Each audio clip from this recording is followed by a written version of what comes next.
East Coast beyond. Welcome to We Are Paradox Media's Late Night in the Rockies. Hope you guys had a rockin' weekend so far, and I hope you guys don't work too hard this weekend. I'm your host, TessaTNT, and we are live tonight on Spreaker, Periscope, Twitter, Spotify, Apple Podcasts, iTunes, iHeartRadio, Google Podcasts, CastBox, Tumblr, YouTube, SoundCloud, TuneIn Radio, and Deezer.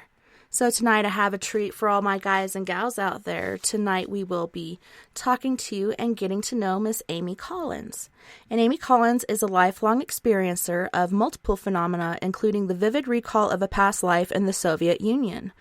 She's an expert in many areas, including the history of spaceflight, ancient Near Eastern cultures, and astrotheology. She has been a participant in many areas of ufology, alternative spirituality, herbal supplements, magic, and conspiracy for over 30 years. Hey, Amy, welcome to the show, and thanks so much for hanging out with us tonight. Well, I'm glad to be here, and thanks for having me. No worries.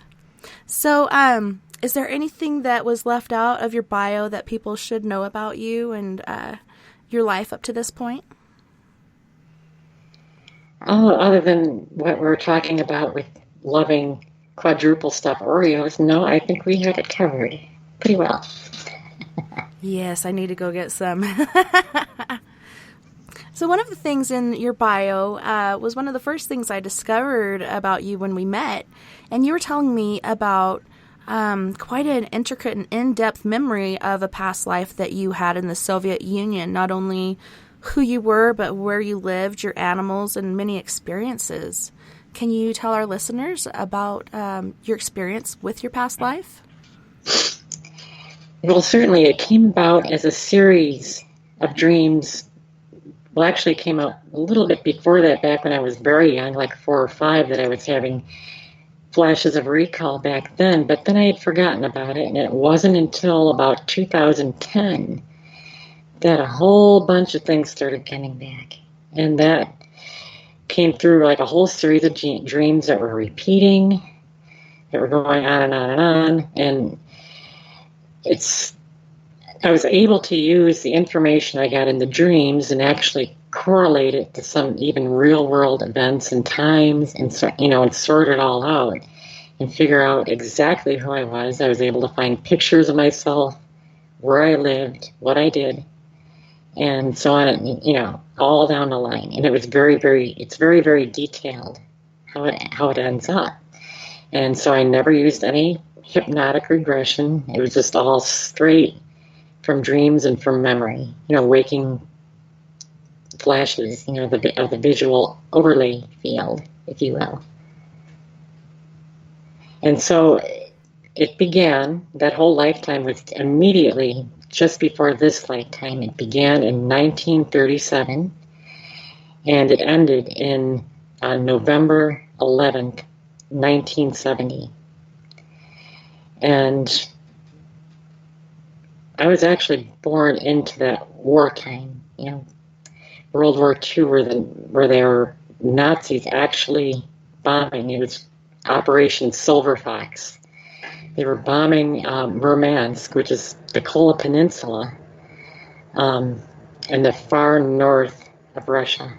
And my parents died when they were doing that operation in 1941, when they were bombing the whole city. I was raised by my maternal grandmother, and I grew up just very, very rough life, just scrounging for things. It was very, very rough. Looking through rubble, and as they were slowly rebuilding, and it wasn't until like the 50s that the city actually started to take on a normal feel again. It was really rough, and I went through electronics school. And the electronics of the day were not like electronics that we have now. We're talking vacuum tubes and old, heavy, big, thick rheostats. It was very, very crude in comparison, but it was a lot of fun.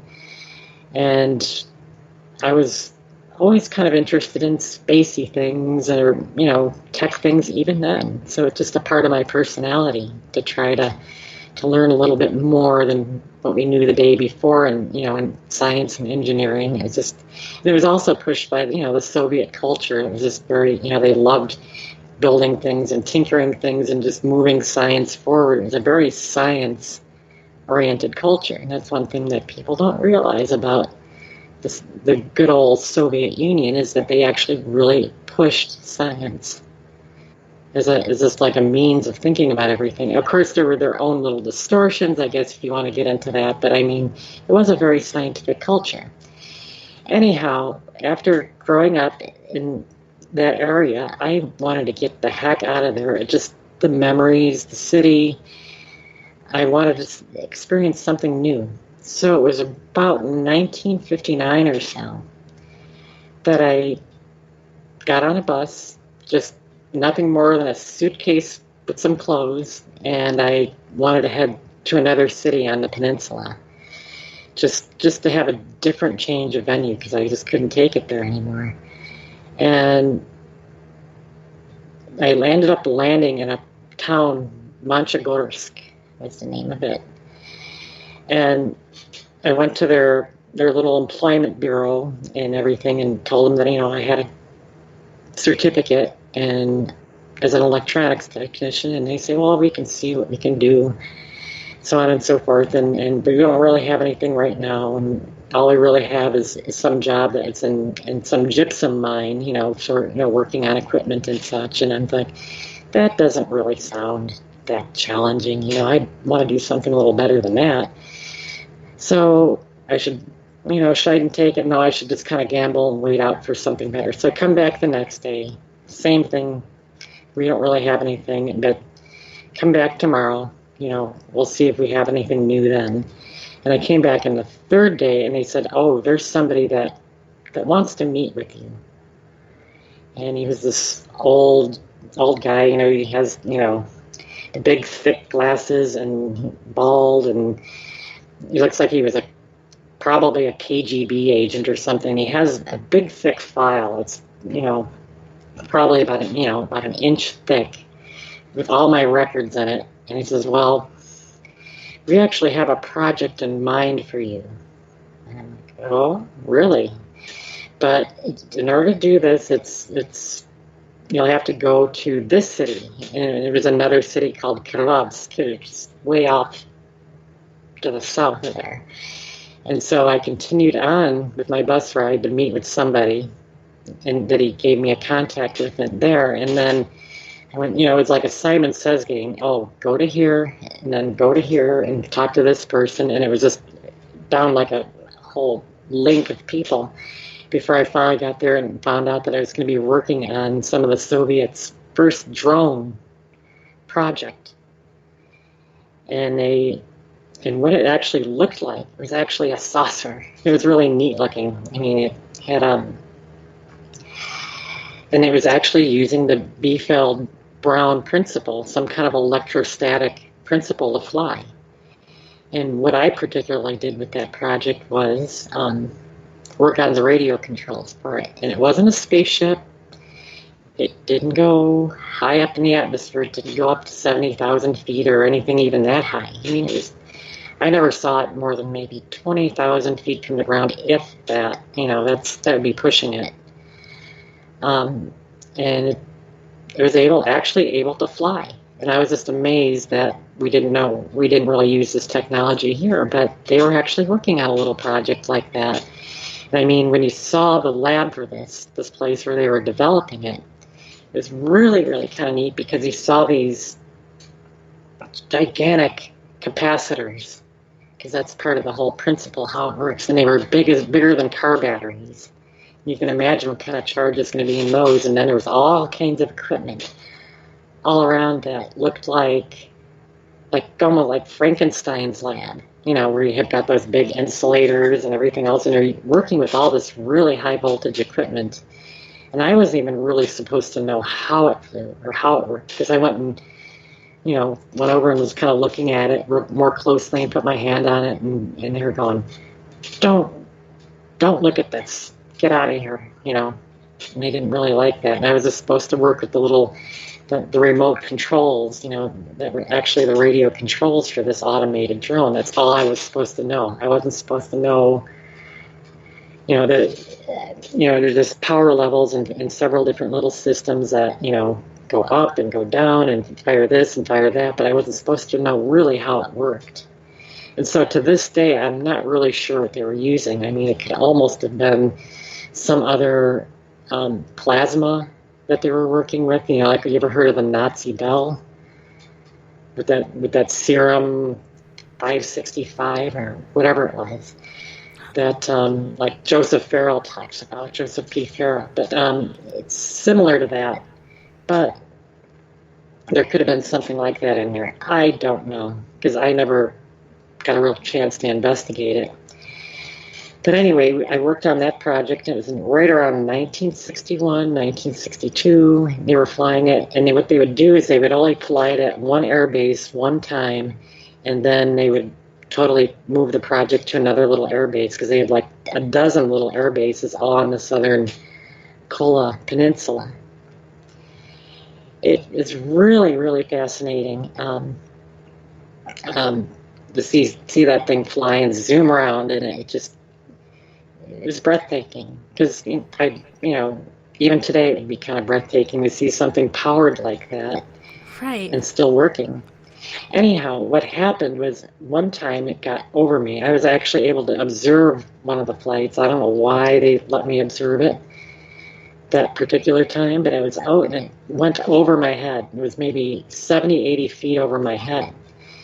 And I passed out. And then I woke up in a hospital. And, it's like probably a certain amount of nerve damage or something like that, because it wasn't really supposed to happen that way, that it went right over me. But anyhow, after I got out of the hospital, and then we had like a whole staff meeting of everybody that was involved in the team for that, and they basically said, well, okay, we're moving. We're going to go to another spot, and those that are involved in the project that are local to it, like up here, we're just going to transfer out. And so as a reward, I think it's called a prospeka, and that's basically something that allows you to move within the Soviet Union at the time. And they gave me one of those, and they set me up at another government lab facility, and that was called the Institute of Cosmic Biology, later renamed the Institute of Biological and Medical Problems. And I was actually just happy to go there. I didn't really care what I'd be doing, because I knew it would be warmer than where I was. I mean, it was usually below freezing most of the time up there. It was just a very cold place, and I just always dreamed of going somewhere. And I mean, Moscow was tropical in comparison to this place. And so anyway, I started at that lab, and what I found out, what they were doing there is they were working with the very first cosmonaut teams. That they would basically medically make sure they were fit for flight. They were developing different little parts of the environmental system for the ship, for the actual Voskhod and Soyuz ships that was part of their little deal that they were working on. And also, like, the emergency gear should they land in a bad area of the planet, like landing on an Antarctica or in the middle of the desert or whatever. And they had these little emergency packs of equipment, and they developed that as well. I mean, they did a lot of different things, and they also did the space animals. And one of my first big projects was developing for Cosmos 110 is the name of it. Then it was actually Voskhod 3. And that was basically supposed to be a flight that they were going to launch people on, but it never actually came to fruition. I don't know why, and even historians don't really know why to this day. But they were working on a problem with the life support system, and I had isolated a feedback loop in that isolation, in that system. And I had figured that out for them and actually fixed the life support system that they were actually saying, okay, now it's certified for flight. And so that was a really good thing. And so to reward me for that, they actually allowed me to do a photo shoot with their space dogs on the next mission. It's like, oh. And so in that picture on for the show that you have up on Facebook that shows a picture of me, that is a picture of me in September 1966. And I was with the two space dogs that launched on Cosmos 110. Their names were Bedrock and Ugalak. And so they launched, and they spent 22 days in space in the lower Van Allen radiation belt. So they were getting, one was their, well, I hate when I lose the words here. One was an experimental dog and one was the control dog. Is how that worked on that flight, why they had two of them. And so that's, I worked also with Soyuz 6. It was like the liaison for the Institute and the training center and so on and so forth, to make sure that they were trained on all the little medical experiments they were carrying. And, even the space food, they were involved in that too for their meal planning. And it was all very calculated, 3,000 calories per day, so much of this vitamin, so much in the way of carbohydrates and protein and so on and so forth. And they did all that monitoring, and we even had a device, to monitor the pulse and respiration of the cosmonauts in space, and, where to install the sensors for that, and how to hook it up, and how to hook it into the ship's telemetry, and so on and so forth. We did all that stuff. And I was actually really having a good time with that. And then I found out they had built a new facility on the north end of the whole campus for the IMBP.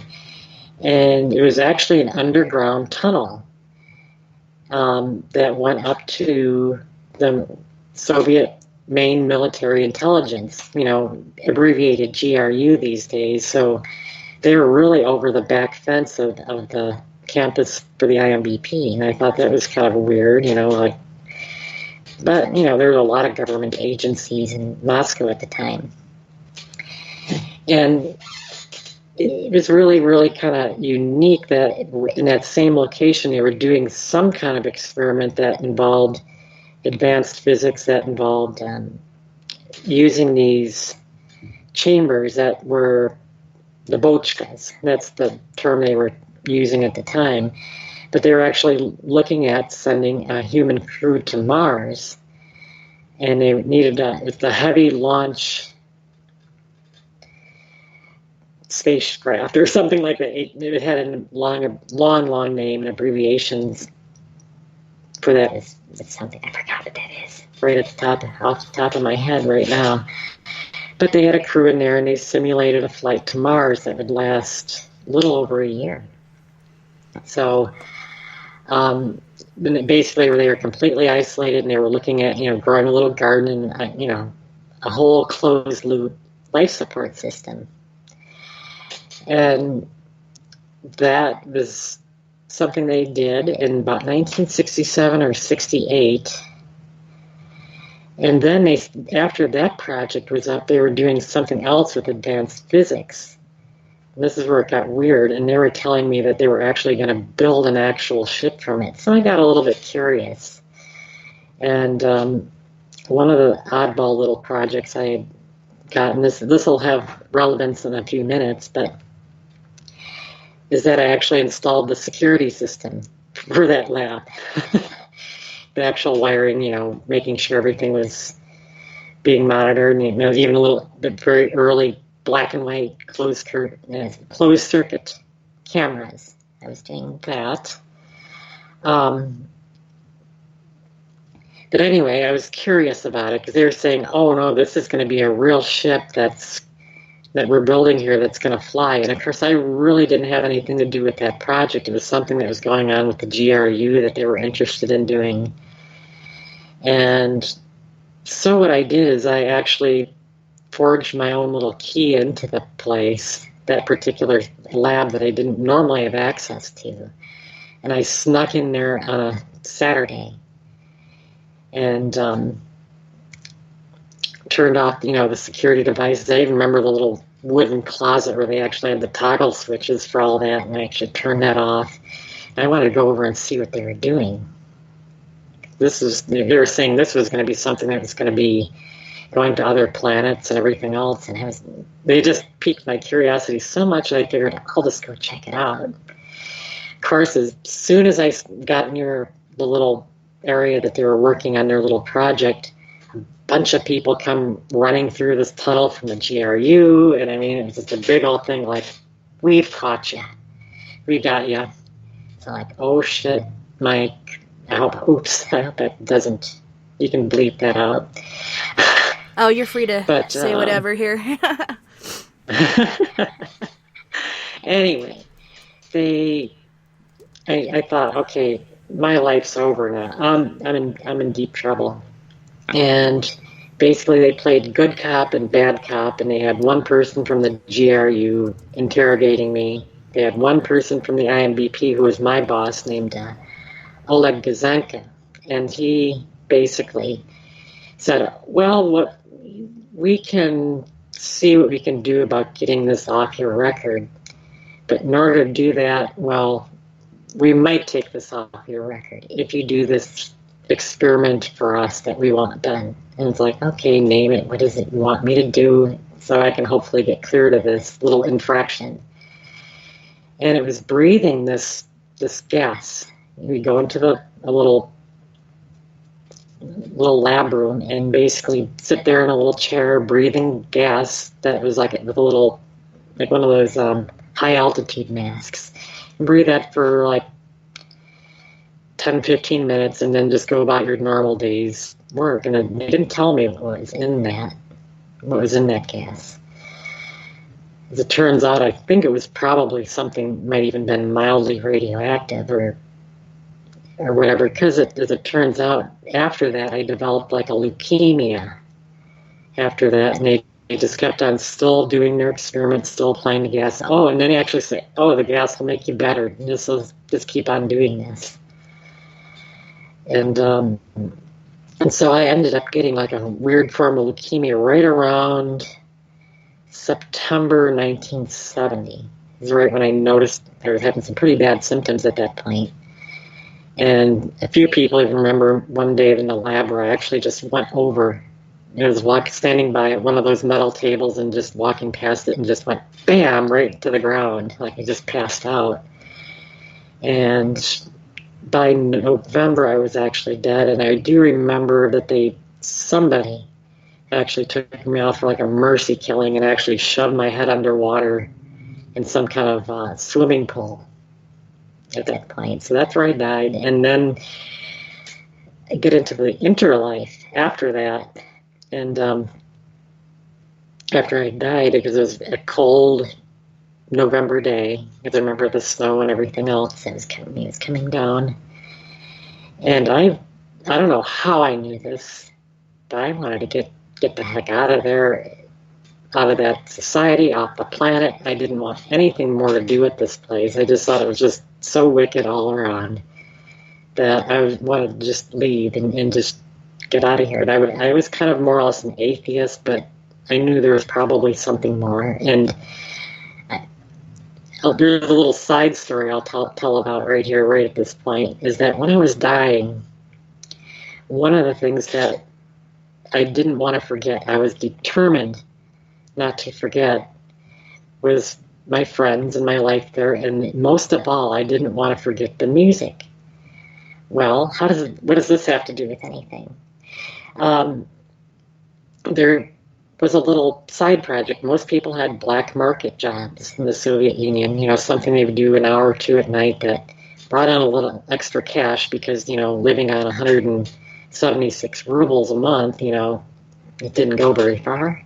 And so what I had picked up was from a neighbor in that same apartment complex, and he was selling what they call records on the bones. And what is that? Oh, that's actually when they take these vinyl X-ray films and they were taking recordings of music, jazz music, rock music, and things from the West. And they'd record them onto these discarded X-ray films, and they would actually carve it into the X-ray film to make a copy of it, because then there was no way you could actually make mass copies of something. And so that's what he was doing and selling those on the black market. Because I remember these X-ray films being up there, and you'd see like a chest X-ray of somebody, cut into a circle, and it would have these grooves in there, and it would, be labeled, such and such rock song or whatever jazz song that was put onto it. It was just really kind of neat. But that was when things were kind of changing in that little black market cottage industry, and they were just starting to use those reel-to-reel tape recorders. And so they were actually taking rock albums that were smuggled in through East Germany and through other places over the border, and they were actually recording those onto, making mass copies onto reel-to-reel. And that's where I came in, being, the electronics expert, that I would hook up all 11 of these recorders and make sure all the impedances were matched and try to get the best sound out of it. And so we'd have one record player going with about 11 reel-to-reel recorders, all making second generation master copies of all these imported rock albums.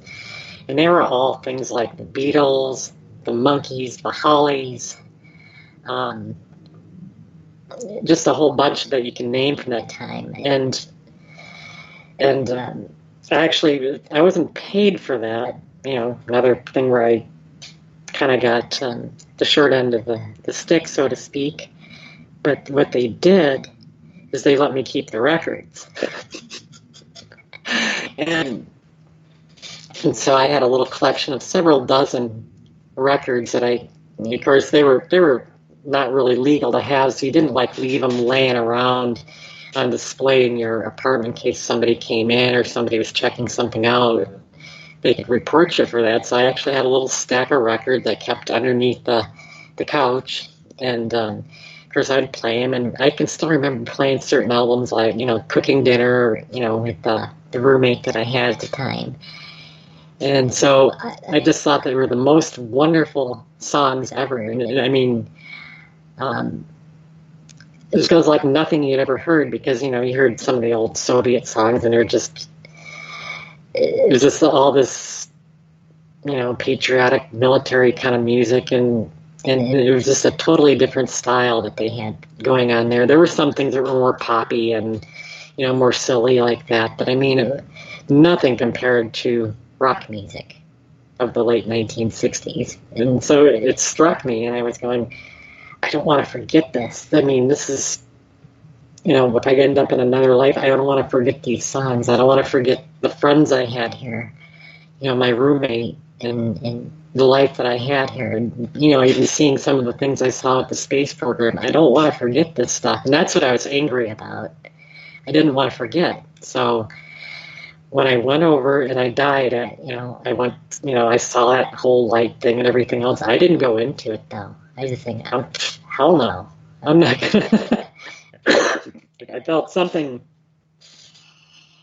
in it that I kind of instinctively knew that thing would erase me. So, but anyway, I went off and I think, I'm going to get out of here. And so what I did is I went to a psychophasatron, which is a place up in Dubna, about 50 miles north of the city. And I was going to try to somehow get my own spirit synced in with the syncophasatron, and basically like it was cutting a hole in another dimension. And apparently from the astral I could kind of see that's what it was doing. I figured, I'm going to get out of here.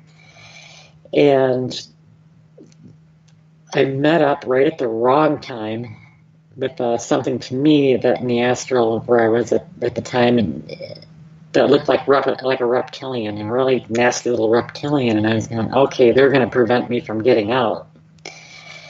Then I went out into the interlife, just up into the sky where I could see the whole planet below me, and I was just going to try to move away from the planet as far and fast as I could. And I noticed that the further I got to the planet, I actually felt like my whole energy was just getting lower and lower and lower the further I got. But shoot, I'm trapped. There's no way out of this. And so I came back to the planet, and then I met up with these odd rubber-suited beings that literally pulled me into the current lifetime body that I have now. They were forcing me on, literally by grabbing me, almost like felt like by the arm, but they were just pulling me into it. And they just looked like they were just like a black rubber suit with no form to the face, nothing else. I was told later, they were called the Watchers. Have you ever heard of the Watchers? Yes. And so they pulled me into the current body I have now, and I was born immediately thereafter in the United States. And they told me, they were telling me at the same time, like, you don't really want to go to the United States. It's not going to be pretty here. And I'm like, oh, this is wonderful, because I'm looking at, the United States of the early 1970s going, I figured, well, the Soviet Union is such a terrible place. Their arch enemy is bound to be a friendlier place. And so I started off life in the U.S. in 1971, in this life. And even up until 1973 or 74, somewhere in that vicinity, I was in the grocery store with my mom, and the Watcher beings actually cut an interdimensional space right into the shelves of the store. We saw these flames and yellow, orange. It just looked like a background to it, where it's actually like a rift right into the side of the shelves. And I start screaming, and I see these Watchers come through, and my mom just says, "Oh, you're just having a nightmare, no big deal," and everything else. And I saw these things come at me one more time, one more swipe at me to kind of torment and harass me right around 1974-ish, 73, 74-ish. And so I'm still kind of a little bit traumatized by that memory to this day, and feel like this universe, I don't know, maybe it's kind of a hostile place, and they would say, oh, you get to pick where you go and who your parents are. I don't know. I'm not so sure about that. But that's the basic story of that. And I'm sure you probably have some questions too after my long 35-minute running narrative here. Well, one of the questions was, as I was making the banner for our show, and I'm looking at these dogs, I'm wondering what sort of little outfits they were wearing. Is that like a spacesuit for dogs? Like, is there a little bubble that goes on top to protect them from whatever atmosphere, or is it something else? Oh, that's an easy one. They were kept inside a little capsule within the main ship. So it was literally almost like a plexiglass doghouse that had, other fans and devices, to collect up their poop and feed them and everything else with the automated cycle. And so they basically wore this, it was just like a little elastic suit that would basically hold the little sensors that were taped to their body and everything else. And they were also fistulated in the stomach, where they actually had a little valve that went right to the stomach, and that's how they fed them when they were in space. So there's no way that they could find to actually have them eat regular dog food, because all the little crumbs or if it's a more liquid kind of dog or moist kind of dog food, it would just make a huge mess, and you couldn't have that for 22 days. So they just fed them right through their stomach. So there's like a little bolt on their tummy. That's what it looks like. That's actually a little fistula where it goes right into their tummy. And they removed it after the flight. They really went back to normal.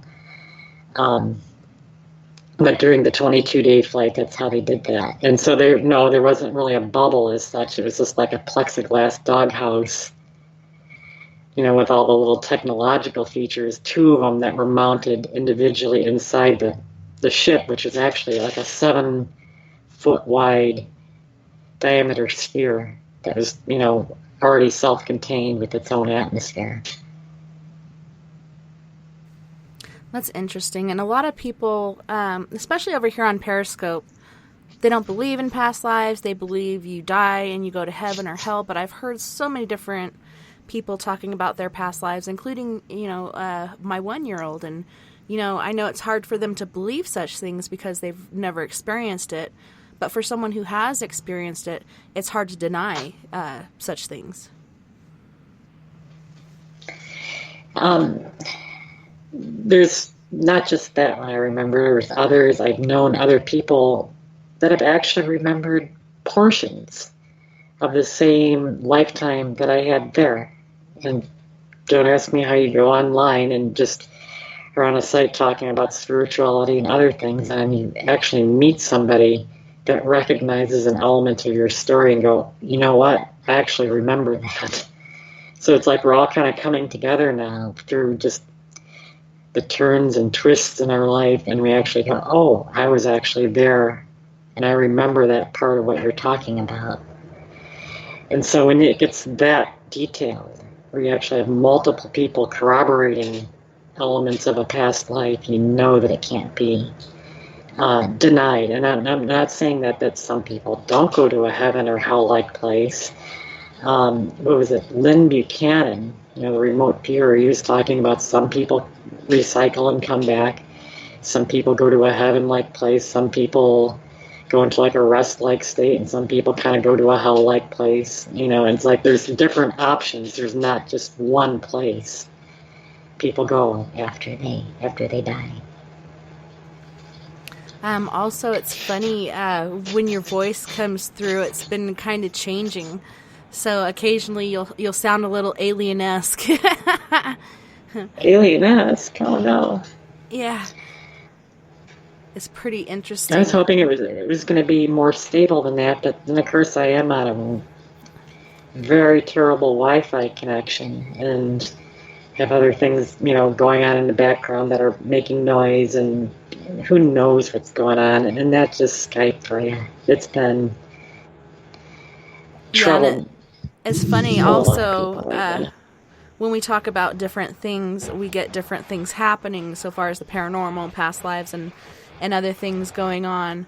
But yeah, it's pretty interesting to say the least. So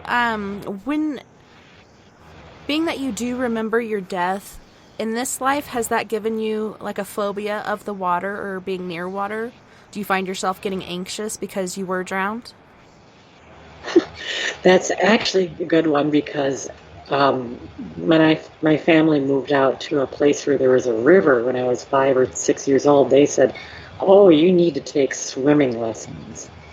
And they took me down to place to get swimming lessons, and I was just terrified of the water at that point. Jump out the diving board. Oh, hell no, I'm not going to go and try anything like that. And I never learned to properly swim. I basically just kind of did a dog paddle, and just kind of kept above water. And it's like I could prove, well, no, I'm not going to drown, but I really didn't want anything to do with it. As it turns out, later on and years later, I really started liking the water again. And I actually became pretty proficient at, playing in the water. And so, but at first, it was absolutely terrible. So yeah, that fear did transfer through, and I still have, I don't like water when it's dark. Like if it's dark outside and being in the water where there's no light around, I don't like that. Being in anything with insufficient lighting and being in water, I don't like that. Moonlight was asking, Amy, how many of the dogs actually came back from space?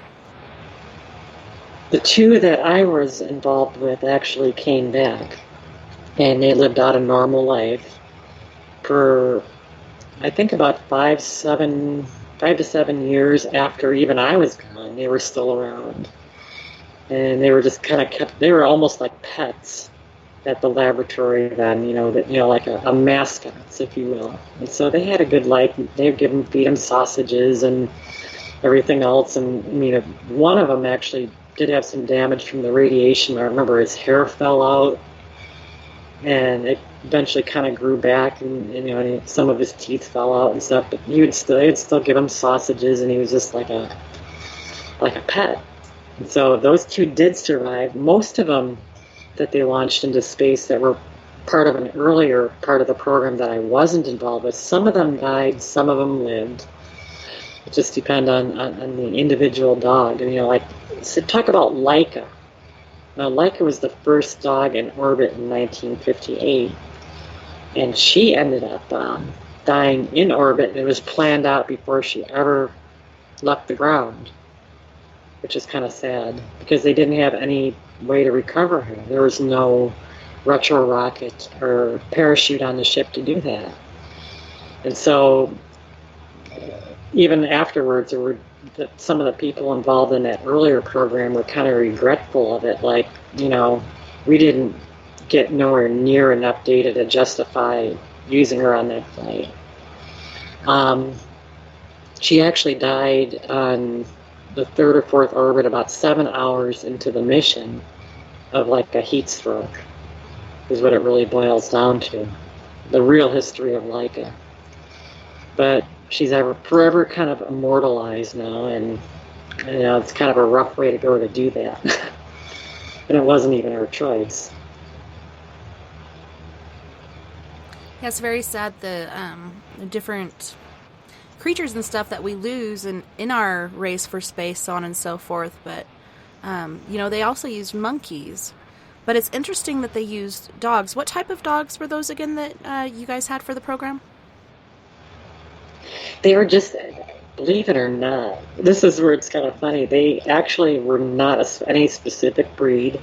They literally would just go for, your smaller and medium-sized true mutts, and they actually did get them off from the Moscow pounds and actually train them, figure out which ones are more suitable to, taking training. A few cubic bigger than their own body, just like literally be able to sit in something that's about the size of a small doghouse for a week or 2 weeks and not panic or freak out or whatever. They just wanted certain ones that were just good-natured like that. There was not any special. And then, of course, they would test them out, that on a centrifuge where they'd put them inside another capsule that would rotate them around at fast speed, so they would experience 5 and 7 Gs like they would during the launch. And, in general, it was similar to the physical training of the actual astronauts, but of course they weren't teaching them how to fly the ship or anything. They were just an automated part of the ship. In fact, one of the things they used besides dogs in Russia were turtles. And on Zond just the Russian word for probe, and they actually launched turtles to the moon just ahead of when we launched Apollo 8 to go to when we first sent the first crew around the moon in Christmas of 1968. The Soviets had actually launched Zond with 2 turtles come back, orbit, around the backside of the moon and then come back here in September, I believe, 1968. And I was actually part of that. I made the little chamber, the little metal box. I call it the turtle chamber. And so I actually wired the sensors into that. And so that was another little project I remember. Actually, and I got some real mundane jobs around there, like painting the numbers on the back of the turtle, like with white paint. Okay, this one's number 27. Painting numbers on their backs and things like that. Just little odd jobs that I would get around the lab. I still remember them, and the little heat lamps they had set up for them and everything else. I was like, oh, this is interesting. They're going to go all the way to the moon. Yeah, it is interesting how they use different things. Even, little tiny cellular things they'll send up there to see, will it survive in outer space? Will it not? And a lot of times they do, and makes me wonder, is that where a lot of our infectious diseases and such come from? And so many different flus. I don't know if it's because they mutate or there's different things coming in from outside of our atmosphere. There's so many questions. There's actually some of the real signs to that, where they actually wonder that not just a virus is just an RNA, basically. That they're just wondering, maybe even that life here began literally on the cosmic dust and things actually being able to provide the chemical elements and DNA necessary to even trigger life here 5 billion years ago. Is that possible? Well, it's possible. They consider that. But as far as I know they've found bacteria that was actually able to survive on the outside of the spacecraft out there. I mean, it's amazing the kind of harsh environments that certain bacteria and organisms can survive in, low temperatures, almost virtual lack of any kind of air or oxygen. Like, how do they survive? But they somehow, life finds a way. And it's funny because when I was working at the casino bartending, I had a friend there, and he was a really outgoing, amazing person, and he would say, "We're all stardust, baby." And at first, I just was like, okay, hippie stuff. But then when you really think about it and you look at all the work that they've done on our genetics and such, our makeup, we are stardust, and a lot of things around us are made up of stardust. And there's so many different things to us. Like we share the same genetic structure as a banana to a certain point, and different other things around us. So, and us coming from space, a lot of people do theorize that we came from Mars, or perhaps we came from other places. I've heard other people talk about other places that we may have come from, and we're actually aliens to this planet. Keeps you guessing, keeps you thinking. Well, if you look at like a human and an ape, it sounds pretty wild now, but think about it, that we're like, 90-something% similar DNA patterns to an ape. So yeah, we're all related here. Yeah, and it's the also life here is all related. Funny that different things that we do experience, such as, there's the twins. One went to space and one stayed here for a certain experience to see how space affects us. And when looking at his genetic pattern after he came back, his genetics were changed due to his experience in space. Just like a lot of us on Earth, our genetic makeup changes in small little ways due to experiences that we have here on Earth. Which makes our descendants a bit different than people before them. It's pretty amazing. Oh, I know you're talking about the Kelly brothers. They spent combined, I think, over a couple of years in space between the two of them, several years altogether from all their missions. And there's a lot of problems that they're trying to overcome with long-duration spaceflight. And one of the things they found is that being in zero-G or microgravity for more than several months can potentially permanently even change your vision. I mean, there's other effects too, where there's bone mineral loss, there's weakening of the heart muscle, and a bunch of other things that they found countermeasures for. But one of the big ones that they're kind of worried about is permanently damaging the vision. You don't start having the problems up in space, but when you come back and your eye comes back to the normal 1G gravity, it's going to go back to its normal shape that it has here versus what it has in space. And sometimes it's permanently in that new position that it learned up in space, and you actually have there's some of them that, they went up with 20/20 vision and they come back and they needed glasses when they got back. So in some cases it went back to normal, in some cases it didn't. So, Yeah, but we're going to deal with some pretty tough things going forward as far as long duration missions in microgravity. Yeah, it was also interesting when you see these two standing side by side, and one has been to space, the other's been here. The one that went to space is shorter now, smaller in stature due to not using his muscles. And like you said, different things like with your sight, your chemistry, so on and so forth. Very interesting and intriguing, and we're still learning more and more every day. I still think we need to look more here on Earth. Like, there's so many places on Earth that we still have not discovered, even though we've been here forever. We're still getting to know our world.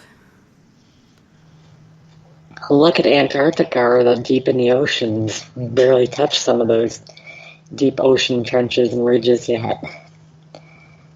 There's a lot more out there, I think. And, you know, when you talk about underwater UFOs, somebody was mentioning that the other night. If there is a place that they're hiding out on the planet, that'd be probably the best bet of where I would look. I mean, most of the land surface we can see where things are coming and going, but down there, well, not so much. There's a lot more opportunity to still hide out. And part of the problem is when you're dealing with tons and tons of pressure in the ship that you're using to explore, I mean, you need special vehicles to explore down there. But that's all uncharted. A lot of it's still very uncharted, where they know the general shape of it, but they've never really looked at it up close. Well, on that note, we do have to go to our first musical break. On this break, we're going to be listening to Mystique, joined by Beauty and the Beast, Rampage for her first song, Time for School for the second song, and then Prime Example with Dancing Machine. So you guys don't go anywhere. We'll be right back right after this.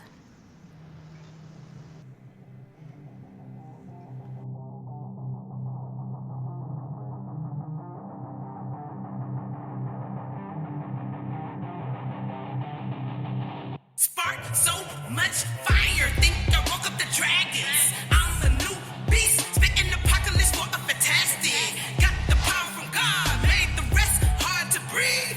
I'm on the surface, flow so powerful, industry don't fit me. Spark so much fire, think I woke up the dragons. I'm a new beast, spitting apocalypse for a fantastic.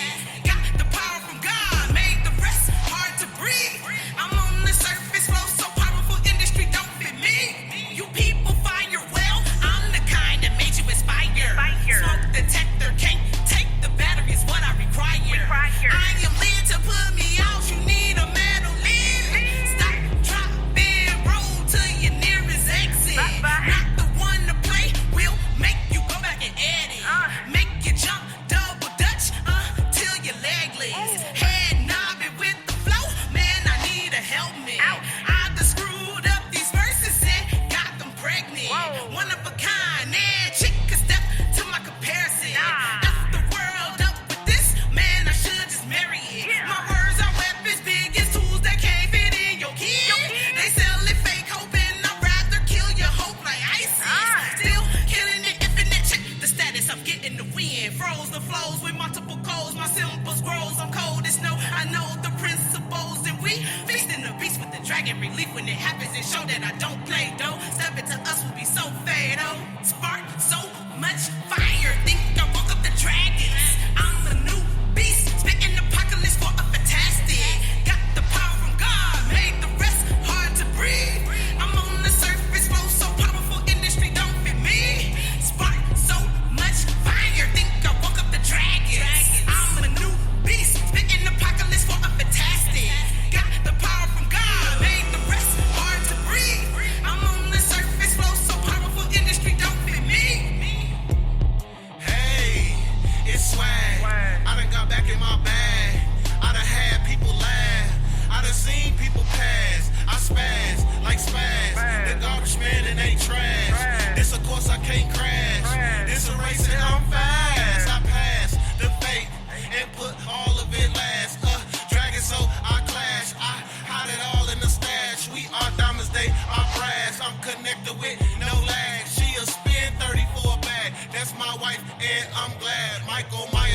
his stabs. Ali with his jabs. A scientist in the lab. JJ Watt in his past. The amigos with the dab. This is why I ride. And I got the nag. Spazzy rolled a sack with Mystique in the back. Money tall like Shaq. Weapons like Iraq. I am cancer in a pack. The 9/11 attack. We don't know no slag. You can't hold us back. Rock and roll with that. So much fire, think I woke up the dragons. I'm the new beast, spitting apocalypse for a fantastic. Got the power from God, made the rest hard to breathe. I'm on the surface, flow so powerful, industry don't fit me. Spark so much fire, think I woke up the dragons. I'm a new beast, spitting apocalypse for a fantastic. Got the power from God, made the rest hard to breathe. I'm on the surface, flow so powerful, industry don't fit me.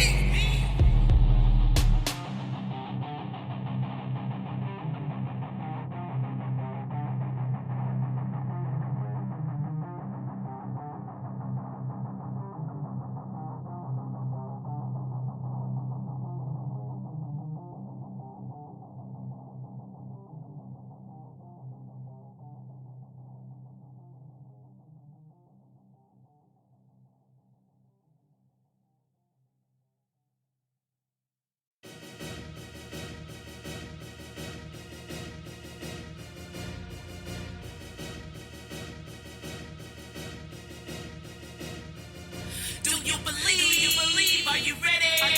It's time for school. Roll out your red carpet. You gotta love to learn and have fun. It's time for school. Do you believe? Are you ready? Get ready. It's time for school. Roll out your red carpet. You got to love to learn and have fun. It's time for school.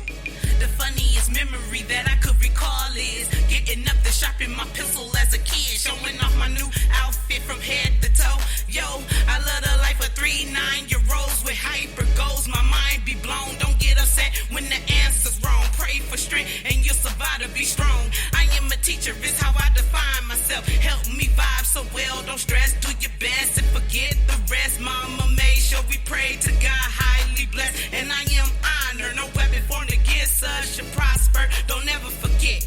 And I bet when you enter into school, you'll feel ultimate. No consequences of your accomplishments. Move away from the negativity, it got you bit. And if you getting in the midst, just take the time and repent. Stay focused, get a pencil, write about the lesson. Raise your righteous hand, find the answer to questions. Can be your main plan, leave a saucy impression. You are your own fan, you got this, is what I recommend. Do you believe? Are you ready?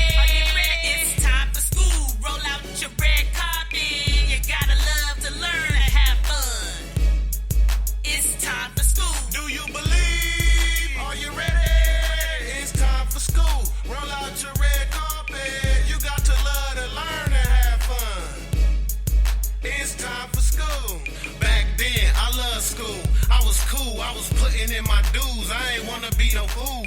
Mama had it poppin', school supplies and shopping. Success was an option. Math had me locked in, but English was my topic. Lunchtime, I had it rocking. Lunch tables was knocking, and we wasn't stopping. In gym, I was good from the 3. Like Stockton, music class, I had everyone stuck. They was watching. We wore bow straps with retros and the watches. Love life, humble yourself. That's my creed.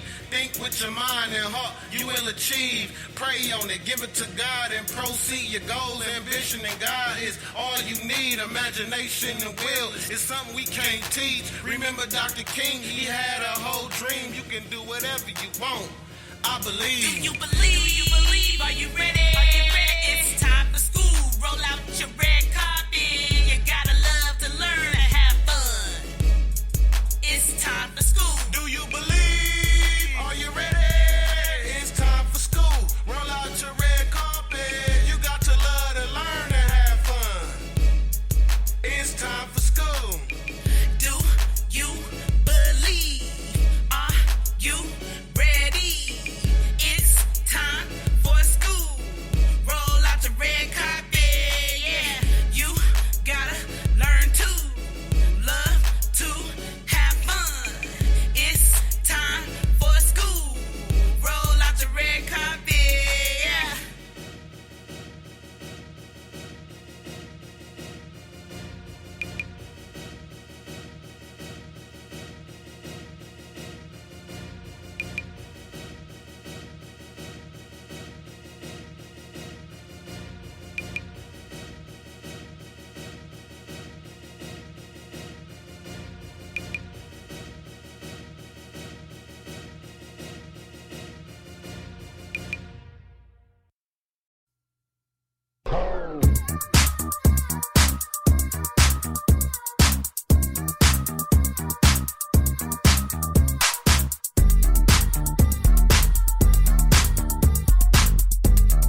it's your call. Step, step, step, baby, follow my lead. You and me showing off for the club to see.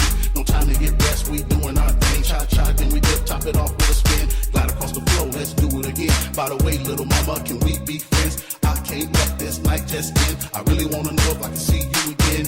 Give me your number, we'll get back on the scene. We can hit another club if that's your thing. We'll be partners in crime, you and me, as we ripping up floors like two dancing machines.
Welcome back, everyone, and thanks so much for joining us tonight. Tonight we are joined by Amy Collins, and we have been discussing past lives, which she remembers hers.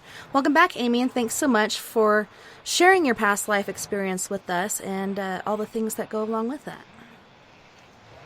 Happy to be back, Tessa. So we were just talking on break because we have a guy, Remus Steven, over here in Periscope, you know, doing the whole shoving religion down your throat and saying, once you die, that's it, it's over, nothing else happens, and, you know, how there's no ghosts, they're all just evil spirits, so on and so forth. And it just really irritates me, not because I had a past life experience, but I know you have, and my youngest daughter also had a past life experience, which she began telling us about at the young age of, let's say, 14 months. And, you know, I catch her with a lanyard, tying it around her leg, and I'm like, hey, baby, don't do that. You're going to make your legs all tingly, and it's going to be hard to walk, and I really hate that feeling. I don't think you're going to like it. And she said, Mama, I have to tie it off or I'm going to bleed out. And then telling me how, hey, do you remember when I was a man and I was really tall and I had blonde hair and I wore glasses and I was a doctor or a nurse, I believe she said, a nurse in the military. And I was like, no, I don't remember that, but I believe you because I want her to know that I am here listening to her and not making her feel like she's being judged like I felt as a kid. People were judging me and making me feel like the biggest weirdo and, you know, not listening to me. Have people treated you like that as far as your experience goes?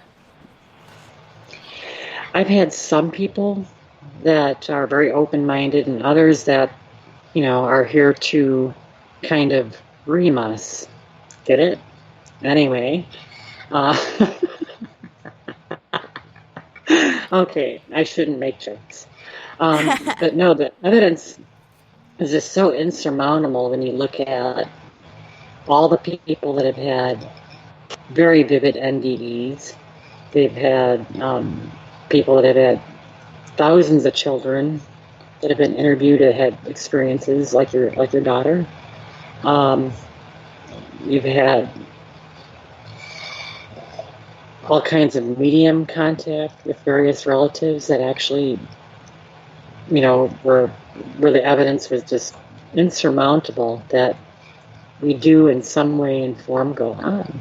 That's actually a wonderful thing to know. Why you'd want to just blink out of existence and have that be the end. Some people would want, I guess maybe if they get a certain amount of comfort in believing that that's what happens. Maybe for things that they did in their own life that they would just sooner disappear and not have any consequences to deal with and just have a good time while you're here. go party, and eat, drink, and be merry, and when it's over, it's over. But anyway, back to the people. Most of them just usually kind of go, that's very, very interesting. That they don't necessarily believe it. They just kind of put it, like anything else, onto their big maybe pile, which is okay.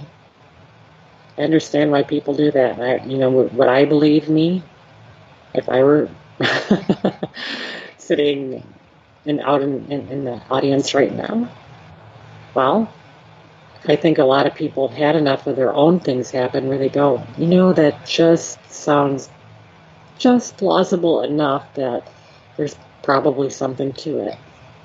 And I know it's real, but I'm trying to prove to you that it's real is a whole nother ballgame. And trying to prove to anybody, there's no way you can really prove it. Right.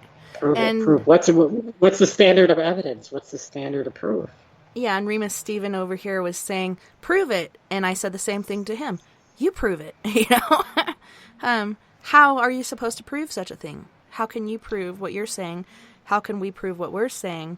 And I'm not shunning you for your beliefs, but I don't like it when people try to shove their beliefs down my throat. It's okay for you to believe the way you need to, if that makes you feel better, but I believe the way I do due to my experiences throughout life, things that I've learned and experienced through learning through experience. I do have something a little bit fun to say about proving these things. One of the things, when I was growing up, we had an Alaskan Malamute. And I started calling him at age 4. I was calling him, for some reason, Pear. And that was like one of the strangest things to be calling the dog, why would I call him that? People, friends of the family and such, noted that, and they were like, no, his name's Ice, don't call him Pear. And as it turns out, one of the things that was declassified about the flight of Cosmos 110 and those two dogs is that the names that they had when they flew into space and they published it in the newspapers back in the day were different than the names they actually had at the laboratory. And so one of the dogs, as it turns out, that they declassified this in 2010, took almost 50 years for them to declassify real basic stuff like that. And it turns out one of them was called Pear. So, and then I even remember when I was having the dreams about doing the things with the albums, recording them and, making little labels and, getting them prepared for sale like that. That's the little black market job.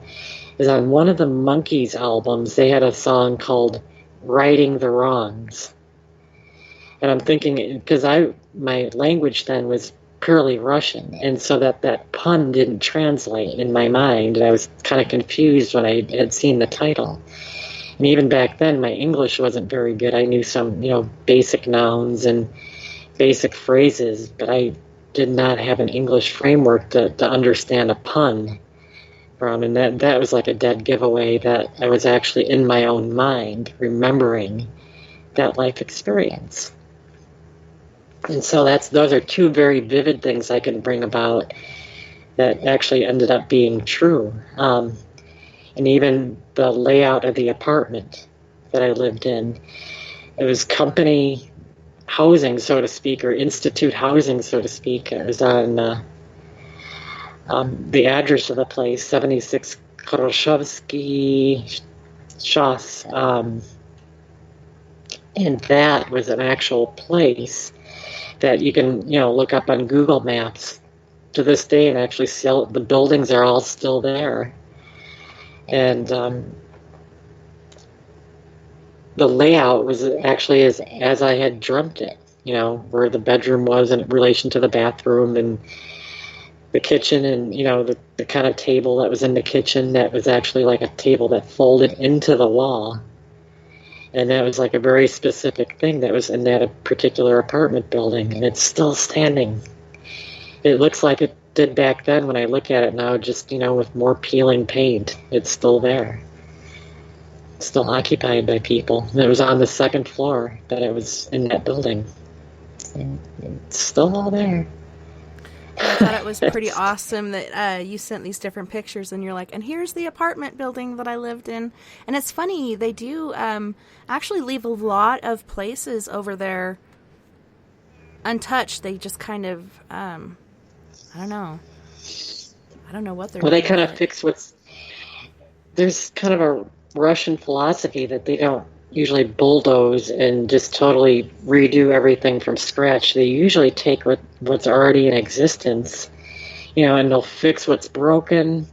Occasionally they'll add some added feature to make something better, but they're very strong in their engineering sense on continuity and keeping things operating the way they've always operated, but just making just enough improvements and just enough repairs to keep everything going.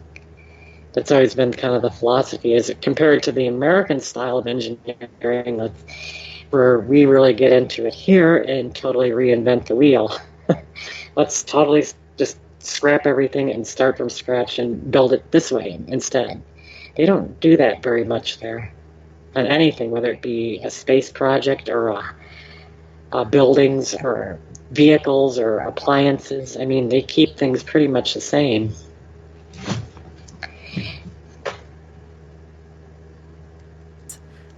Kind of like, the skeleton structure of a building.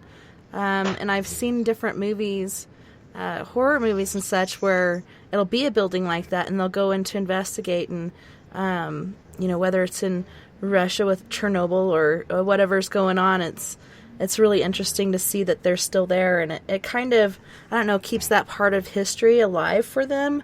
But yeah, I just imagine all the different things going on in that building, or that have happened in that building.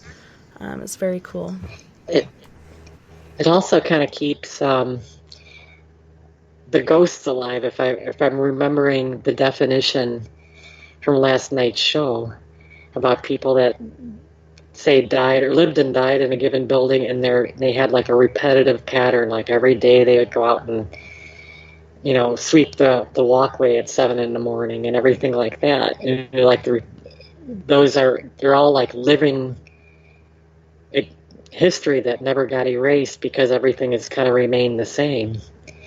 And so who knows, I could probably go to that same building today and maybe even see my own ghost from that life, literally doing the same things I did every morning, or going to make a cup of coffee, or whatever it might be.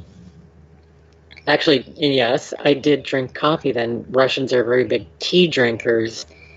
But even in that life, we were getting coffee from Cuba.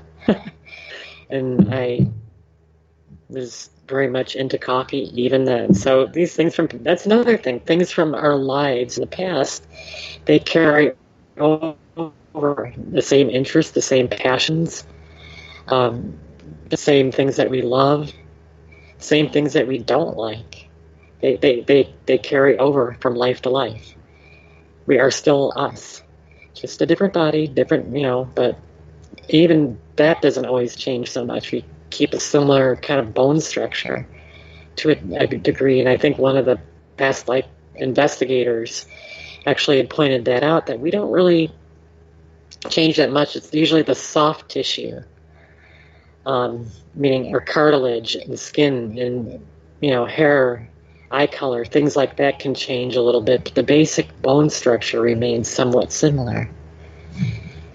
So I think that's kind of interesting too. And I think that has to do with somehow when we come into another life that we need a similar patterning of DNA to make it more compatible, so that the soul can actually attach to that physical body, that there needs to be a similar kind of matching to the DNA that it had before in the past life. There's certain ones that'll work and certain things that won't work. As in, I don't personally believe it's possible to come back as a dog or as a snake or And then somebody likes to terrorize me that's my neighbor and says, well, what if you had to come back in a past life as a snake, that you had all the same, passions you have now, and you're just stuck in the body of a snake? Like, that'd be terrible. But anyway, I think that we can usually only go into other life forms at our own level at that point, or maybe a little bit beyond to the next step. I think that's how it works. That's just my guess, though.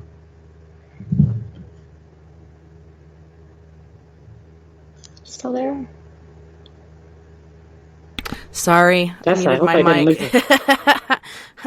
I unmuted myself on the computer, but my main mic was muted because the dogs were barking in the background, and I didn't want to put that in your ears. But another topic that we were wanting to touch on was UFOs in space and credible accounts and opinions and other space conspiracies. Where would you like to start with that? A would be the moon hoax. Oh, yes. That one just gives me an ulcer.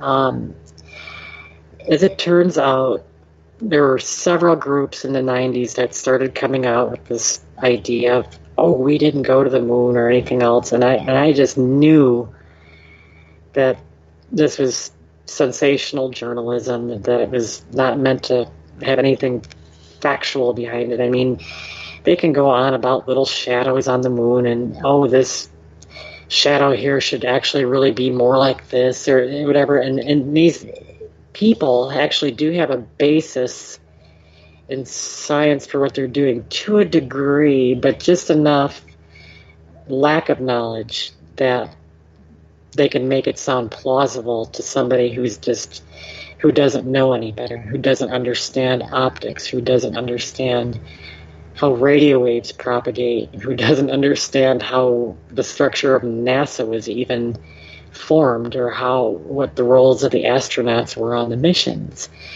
And it's actually all very much rooted in an ignorance, in a way, of how those things really worked. And they can just tell any little story and it sounds, oh, this sounds true, it sounds good. And if I only had the average person on the street's knowledge about how those flights actually worked, I would actually be more or less thinking, oh, these guys actually are onto something here. And then they ask, well, why doesn't NASA actually respond to it? I mean, it's like something so absurd, like somebody accused you of something that was just so off the wall, that they could make some kind of story that Tessa's really into Grand Theft Auto or something like that. And it's like, do you feel like you really need to go out, something that false? Do you think you really feel like you need to waste a lot of energy proving that you didn't ever do anything like that? You mean, that's NASA's position. They have a limited budget for their PR, and they're trying to explain current things that are happening with the space station, with new probes and things they're sending up, with the Hubble that's still up there. They're trying to actually get this stuff out to the actual schools and actually provide education for people. And they don't have time to basically sit there and go through point by point everything everybody ever says about something for the moon. They don't have that kind of time. Or these people that, the keyboard warriors that support the moon hoax, oh, they've got plenty of time to come up with little stories and try to make them look bad. So I think it's actually kind of a tragedy when you're talking about, almost 20% of the people in the United States believing that it's a hoax. Or over in the UK, it's also popular over there. And even, believe it or not, in Russia, it's a popular hoax. And I think that's partly maybe a bit of wounded national pride or whatever, that they don't want to admit that, yeah, we really did make it. But they had their own people listening at the time. They listened as it happened. People were listening on ham radios when the flights were going on and listening to actual transmissions from space. There's laser reflectors up there that actually sent back data that they've used for years and years. And I've actually met a few of the people. I've met 3 different people that have walked on the moon and in person, and even sat down and had dinner with one, and we traded spaghetti recipes. I mean, these are real people. These are, actual true, I think, in a sense, national heroes. I mean, no matter how you look at it, to take that kind of, it takes some bravery to get on top of tons and tons of fuel that could just explode like a small atom bomb, like in the case of the Saturn V, and actually send yourself 240,000 miles from home with that joke from that movie about equipment built by the lowest bidder. I mean, it's incredible. When you really understand the whole story of how these flights worked, it's actually far more interesting than any hoax. I mean, the side tales and the real people and the personalities that were involved in all of this. I mean, it's actually far more colorful than even the hoax theory.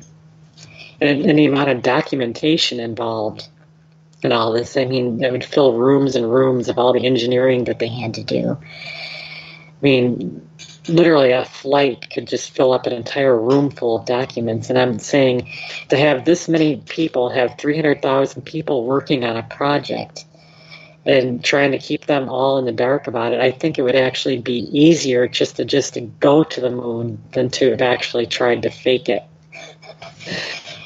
Think about it. It's almost absurd to think that they would spend more effort trying to fake it than it would actually took to actually go there. Well, yeah, and why? Why would they do that? I guess because they had the whole, space race going on, so on and so forth, and then they're like, well, look at the footprints on the moon and look at the bottom of this moon boot. Well, sometimes when you see the bottom, it's just the magnetic part where the tread attaches with the weights or whatnot. Like, you don't want to walk around with that on all the time. You're going to put it on when you're about to go out. So there's different reasons for the way they make the... And you see, that's the thing right there. Like, they weren't specially rated, and they were in 1/6. The moon actually does have a gravity. It's about 1/6 of what it is here. And so they basically have in excess of 75 to 100 pounds of equipment on their own body. And so you take their weight and take that weight. They're basically, to them, it's like they're like a lighter version of themselves. And yeah, they can jump a little bit.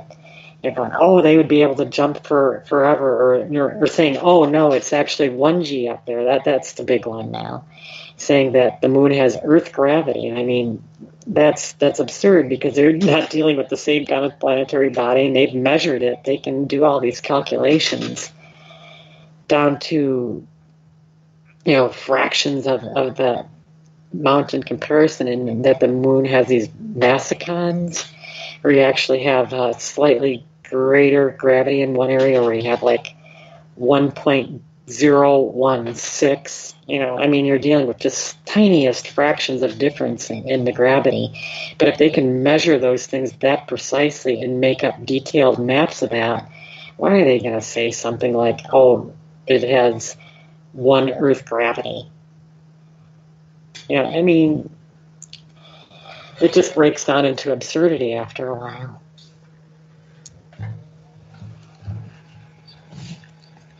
Excuse me, I'm just adjusting my chair here. Okay. So I think another one was the shadow that they're talking about. Okay, if this is a picture of him being the first person on the moon, then what's the shadow of this person taking this picture? Well, there's so many apps that you can use these days, and that's why it's so hard when someone sends you a picture. Is this a real picture of a apparition or an entity, so on and so forth? You can make pictures look any way you want to. You could stick anything in there. You could have Bigfoot riding Loch Ness or Bigfoot riding a mountain lion, You could do all kinds of things. Well, that's why it's real important for days. anything, whether it be in investigating this or investigating UFOs or investigating into paranormal in general. You want to go back to the original source photos for anything you do, because anybody can modify it later on. And so you have to remember seeing these pictures of what they were doing there up on the moon back in the 70s and 80s when I was growing up, before they could really do the kind of fancy stuff they can do today. When you saw them in their closer to their native natural form, and then you see some of these pictures today and some of the stuff that people making up stories will do to them, and you go, oh my gosh, here they go, they played with that photo. You can actually tell, because if you've seen the originals, you know that somebody's messed with it. It's criminal almost to actually do what they've done. Some of these people, and making up stories and modifying photos, doing whatever they're trying to do to prove a point and make a good story, or get on the lecture circuit with a good story, or sell a VHS video. And back in the day when it started, the moon hoaxing, usually you could order a $29.99 VHS video and tell you all about the evil deeds NASA has done, and I mean it's just terrible. Like Bart Simbrell and these other guys that have all pushed this hoax thing. So Ron's over here spewing shenanigans in the chat room about flat Earth and 200 proofs the Earth is not a spinning ball on YouTube, so on and so forth. For me, flat Earth is bullshit. They wrote that out back in the day when they're sailing ships around the Earth and they're not falling off the edge. So what are your thoughts on flat Earth? Oh, that's beyond silly. How could you launch not only the circumnavigation by ships, but you could not launch 5,000 satellites into space and have them go around in a circle in a elliptical orbit around a flat plane. It just doesn't work. And then there's other people that have came up with not only flat Earth, they came up with concave Earth or convex Earth, and I mean there's all kinds of variations on a theme if you look around out there. And the Earth's just an oblate spheroid. It's nothing mysterious about it, and no, it's not hollow either. I mean, if you want to talk about the hollow Earth, I think that's a pocket dimension. It's not actually a physical place. Like, I believe there are places where you can have massive caverns underground, even massive city-sized areas where you could set up, a whole underground base or something like that. Oh, that's very possible if you look at some of the size of some of these caverns that are out there. The Cave of the Mounds and places like that, where these caves go back for miles. No, that's very possible and plausible, but you're not talking about Earth being hollow like a tennis ball.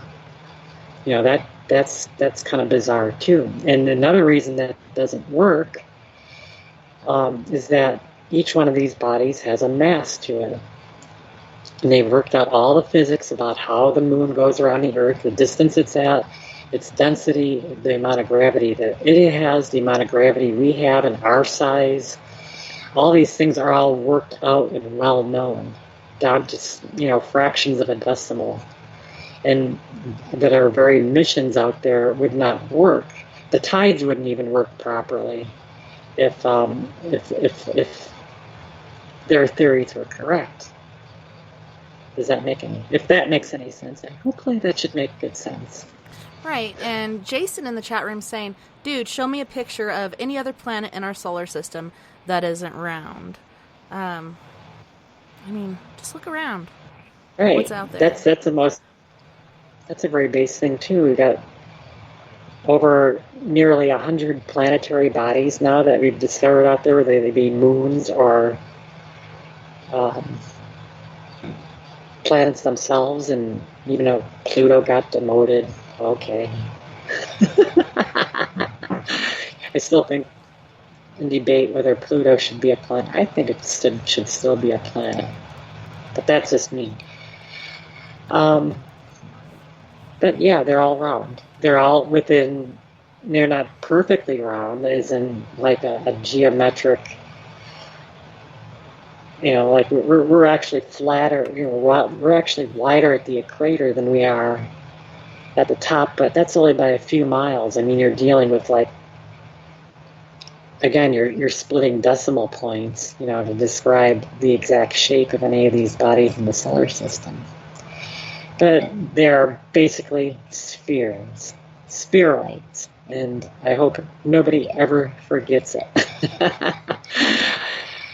And that would just be a grand day for humanity, and we can just get some, real basic things correct. Yes, we did go to the moon. Yes, the Earth is a sphere. Yes, no, it's not hollow. I mean, you just get these real basic, baseline things that we can all agree on. And I think we'd actually be a better world for it. So that's why I get so triggered by these nonsensical theories, because I think we just need a stable baseline of things that we absolutely know. Yeah. I mean, there's other things where there's room for debate. I mean, you can debate about whether, one of the things that I know that I gave you on my list, we're talking about some of the things on Mars or on the moon where that look like structures, and you can debate and go, oh, it's pareidolia, where they're actually seeing things that aren't there, or yes, it really was some kind of culture that left it there. And I mean, those things can be argued indefinitely until we actually get there on the surface and actually get a real good close-up and actually dig at it a little bit further. But it seems that most of these things are natural. Look on Earth here, for example, and you can go out and see rocks out in the desert that look like there's something or another. Like, oh, just go, look at a picture of just some rocks strewn in any desert on the planet, and you go, you know what? That one almost kind of does look a little bit like a badger, or this actually does look a little bit almost like it could be a mini robot, carved into this rock face or something. And is it something human created, or is it just something that is just a natural occurrence? Well, that both things are possible. Sometimes they are made by humans, and sometimes they are natural. But I'm saying if we can see it here, well, it would make sense that there would be natural formations on other planets too that look like things that we recognize, because we always want to see something that looks familiar to us and be able to identify it. And if you're actually looking for it, that takes it out to a whole new level of being able to find things. So I'm not really a big fan of a lot of, say, the ancient aliens theories about, things being carved on other planets or even on our own. No, I don't think our pyramids were built by aliens or anything like that. I think it was just some very ingenious work that was done back in the day. There's actually several good theories that I've seen out there about how they were actually built. I'm trying to think right when I always need it the most. The names escape me, but there was this one French architect that actually showed how they actually built it with this, it was a combination of things that they did. They had a ramp that went around the outside of the whole pyramid, and that's how they built it up. And you can see how they did it, and they actually ended up with these little void cavities that they're actually measuring with radar to be these little cavities that are right where they should be if the building was built the way that he said it would be built. And so I think there's actually something to that given theory. And I'd have to maybe I can Google it during the next break or something. Okay. Well, El Shara had a question in the chat room. I just had to look at my mic again, make sure I wasn't muted. He said, I have a question for Amy regarding this. Is the people spreading these theories about Earth being what it is not a part of the UFO movement, trying to discredit the truth of what's going on to distract the population from looking too deep into the science of astronomy?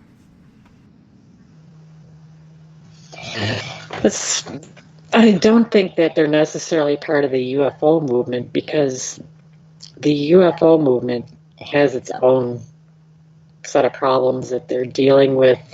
Some fringe movements of contactees. They have people that are getting into the whole disclosure thing. There is some overlap. Yes, some of the people that are into these moon hoaxes are also ufologists by their nature, which actually is kind of scary because when you think about it, anybody that can't properly decipher the moon, the evidence that we went to the moon, I don't know if I necessarily want to trust their interpretations on what we're seeing in the sky, because you have to have a basic knowledge of astronomy to be a good ufologist. You have to understand how the stars move in the sky and how meteors move, how satellites move. You have to have all that basic information to be able to make a correct interpretation of what you were looking at. As in, you have to remember 90-some% of sightings that people have can be easily brought up as something that's very ordinary and prosaic. You're just dealing with a very small percentage that have no readily available explanation. And I can even tell a little bit of my story. I had a UFO sighting back in 2015. I was sitting here one March morning, actually the same spot I'm sitting right now, looking out the window towards the west, and I noticed this bright light up in the sky. It came over the horizon, but I didn't see exactly where it appeared from over the horizon. It just kind of blipped into existence all of a sudden. And it kind of took like a trajectory or a path. It kind of took it closer to my house, and it seemed like right about over where my house is, it kind of did kind of a U-turn and went back to the west, to actually more to the northwest as it left. And just as soon as that one blipped out, another one appeared on the horizon. And it did the same path as the previous one, and I had 5 of them do that. And meanwhile, I took out the camera and took a picture of it. And when I was looking at this thing in the sky, it was a bright white light that actually looked like it had the shape to it that was possibly tetrahedral, but it was blinking red and white, almost like a strobe, real fast. And, you know, even when I was looking at it, I went, is this some kind of prank or a kid playing with like one of those silvery balloons, or what is this? What am I looking at here? Because it was completely silent. I didn't feel any fear. I didn't really feel anything from it. But I was curious as to what it was. I wanted to find out what it was, because it was not like anything I had ever seen before. And right as the last one was passing, one of the neighborhood tree trimming guys shows up, and the number 5 was on its way out to the northwest. Just at that point, I'm saying, "Do you see that?" And it was so disappointing. It's like one of those things where you just like, it was just so annoying, because you went, "Oh, but I didn't see anything, but my vision's terrible." And so, the only evidence that I had that I had ever seen anything is what the pictures that I took. And so I called MUFON, and they did their investigation. They checked everything out real well. And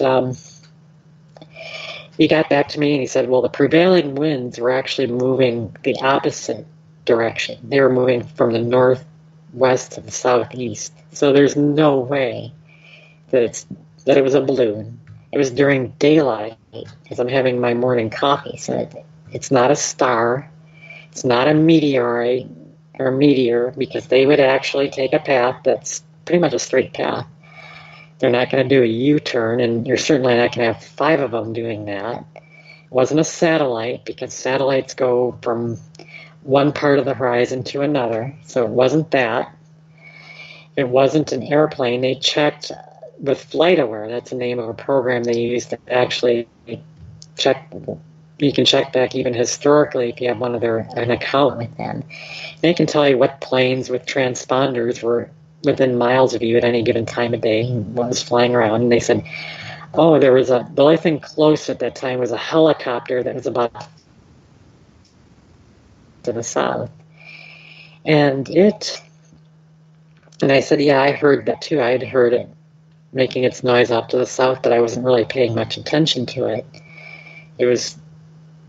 I could actually hear a little bit of noise from it. It's a loud helicopter, but it was off way, way off.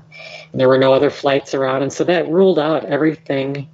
And then I thought, okay, what if it were some kind of drone? Back to drones again. But it was making no noise. It was completely silent. So what could this possibly be?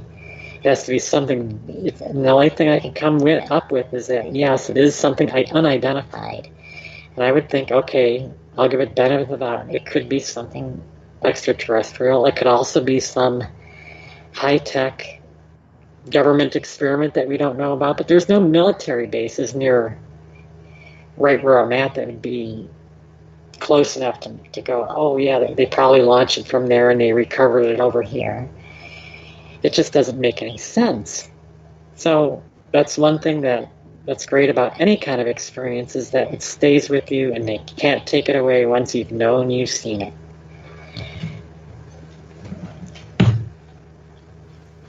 Yeah, it's hard to deny it once you've experienced it.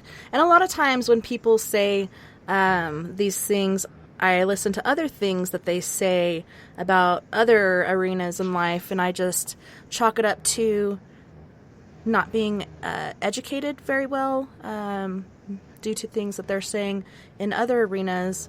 Their education is on the lower portion, and they're just ignorant, and I feel really bad for them. And I feel like people that are teaching these kids this ignorance need to be the ones who are being punished.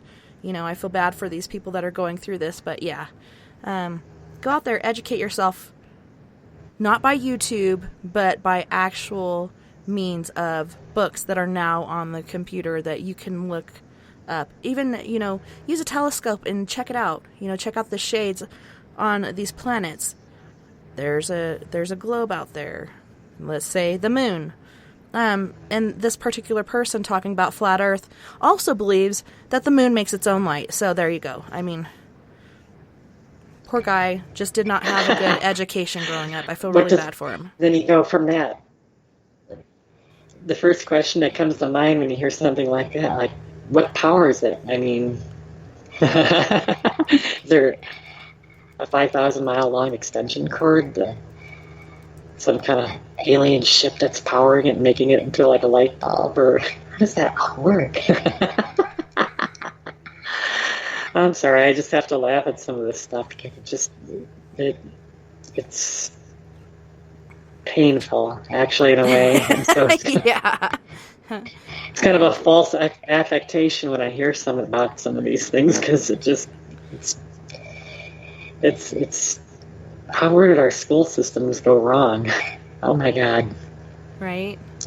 But I guess I'm lucky that I came up in a fairly good school system. In the 80s, the school system still pretty much worked. I don't know what they're teaching these days, but I've heard even in places in Canada that they've actually had science teachers, talking about the moon hoax in Canadian public schools. And I'm going, how is that possible?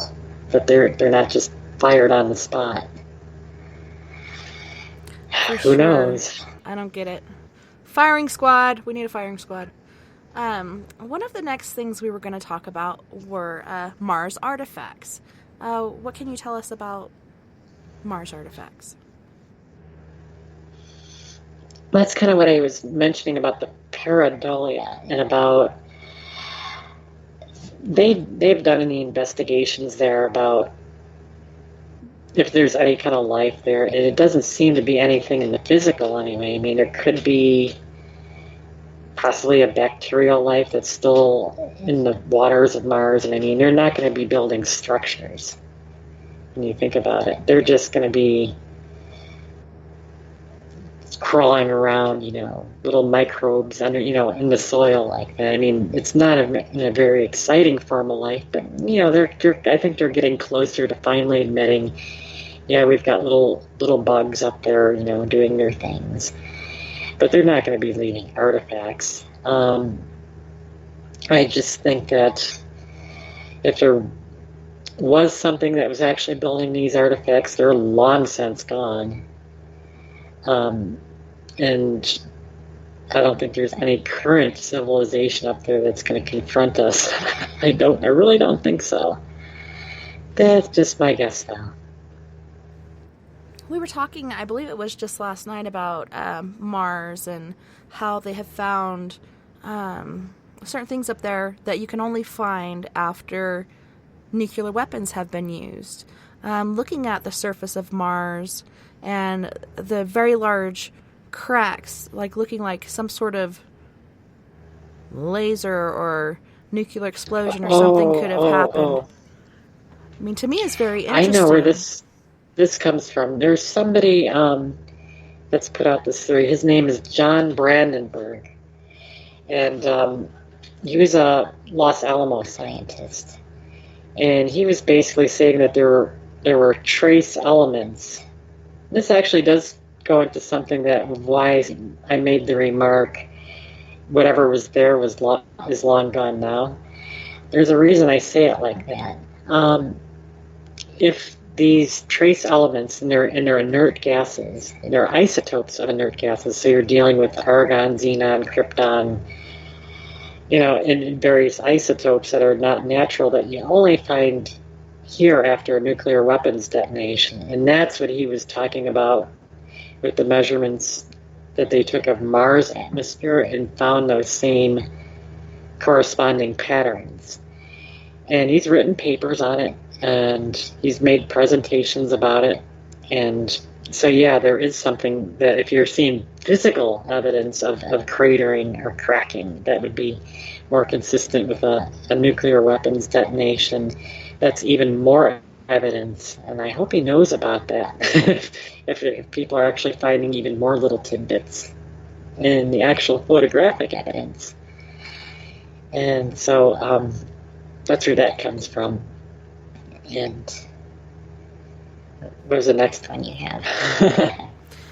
Hollow moon. I believe we talked about that, or somebody in the chat room was saying, somebody said that it's proven that the Earth is hollow. A lot of other people are saying that it's like a Death Star from Star Wars that's just kind of here to spy on us.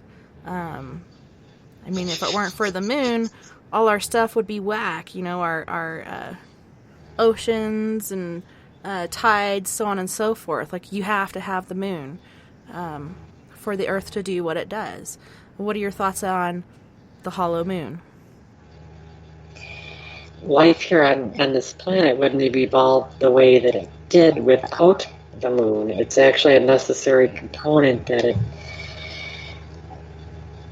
almost a stabilizer, if you will, that actually the motions of the planets, the motions, the tides, everything else has to work. And they've seen evidence that we've had tidal effects going on for many, many millions of years. So if it is the case, well, when did the reptilians tow it here? I'm just being silly, but it has a certain density, it has a certain weight. If it actually is hollow or like a Death Star on the inside, that's going to affect everything that orbited around it. It's going to affect how it affects us. It's going to change all these variables so that you can't really have it be hollow and still have its density and mass and weight and everything work out the way that it needs to in order to actually work with the calculations that already exist. So that makes perfect sense that, to me, that it would not be like that. That is not correct. Yeah, Jason in the chat room was saying that Linda Moulton Howe was saying that the Earth is hollow. But I mean, has she been there? Has she done the testing? She is getting older. Could this be an onset of Alzheimer's or dementia? Hard to say. But people have different beliefs for different reasons. I mean, I haven't been up there and drilled into it, but I know asteroids have hit it. If it were indeed hollow, wouldn't there be big old gaping holes in it? Potentially by now. I mean, if you're talking like a surface that's only maybe several meters thick, and then you have all these impacts, you're going to eventually have one that just plows right through it, and it would be like you would be like a wiffle ball then. But seriously, I know what Jason's mentioning about Linda Moulton Howe. She actually always puts forth the same old quote from somebody about having one of the seismometers on the moon and basically saying it rang like a bell. I mean, she likes to bring up that same story again and again. I think it was just something that was misquoted out of context. I mean, they've actually measured lunar quakes. Yeah, the moon has earthquakes, and they can actually, there's different types of waves that you have in any earthquake on a planetary body, whether it be the Earth or the moon, and you can see the same patterns. And that's actually how they measured the densities of the various layers within the planet or within the moon. Is that you have a specific pattern that you'll see in the actual seismometer waves. P waves and S waves and so on and so forth. Yeah, and somebody in the Periscope chat room, let's see, who was it? Looking, Houseman was saying, hey, I trust her before you two. But my thought is, like, what did you learn in school? Which a lot of stuff that we were taught in school has been a lot of BS as far as history, so on and so forth. But as far as science goes, it's pretty cut and dry. And there's so many things that you can't prove by science. But, yeah, I don't know. I'm just looking at it. And, there's different deposits. Different asteroids have hit different things. Perhaps this asteroid hit a certain metallic part of this planet, and it did cause a ringing. Anything is possible. But El Shara in the chat room had a question. What do you think about the sun and climate change being altered since the 1990s in relation to what we're experiencing with current and future natural disasters? As a celestial body, the sun should not change this much. They were having a very nice conversation about this the other night, and how it's not something I can scientifically prove, as in quantitatively, but to me, qualitatively, it seems like the sun has changed in the last 30 or 40 years. And the very date that I remember talking about was like somehow right around July of 1992, it seemed to go grayer and lose its a certain yellow glossiness that it had to it before then. And it's kind of spooky when I think about it now. When I look back at it, it's like, yeah, it did seem kind of different before then, but is it just my own imagination or subjectivity, coming into play there? But I do think somehow it qualitatively seems different, and now it seems brighter in some way, more white, even maybe with a hint of grayish in the hue of white. It has a sharper and much hotter feel to it when we do see it in the sky. But then at the same time, like this year, for example, it actually seems colder. If you've been outside recently, you'll know all about that. It just seems somehow like, yeah, global warming, yeah, and then you go, oh, it's climate change. It's hard to really say what's really going on and know for certain. And then some people saying, oh, we're actually going to actually heat up, and then that's going to actually trigger a whole nother ice age. The theories all vary, but there's no doubt that there is some kind of change occurring that wasn't present when we were young. I can tell you that much. Well, and I don't But think I it don't really really know has which way it's going. anything to do with the sun. I think it has to do with our environment and our ozone layer, so on and so forth. Things we're doing here. Yes, the sun does react to certain things and is doing different things. You see the solar flares, so on and so forth.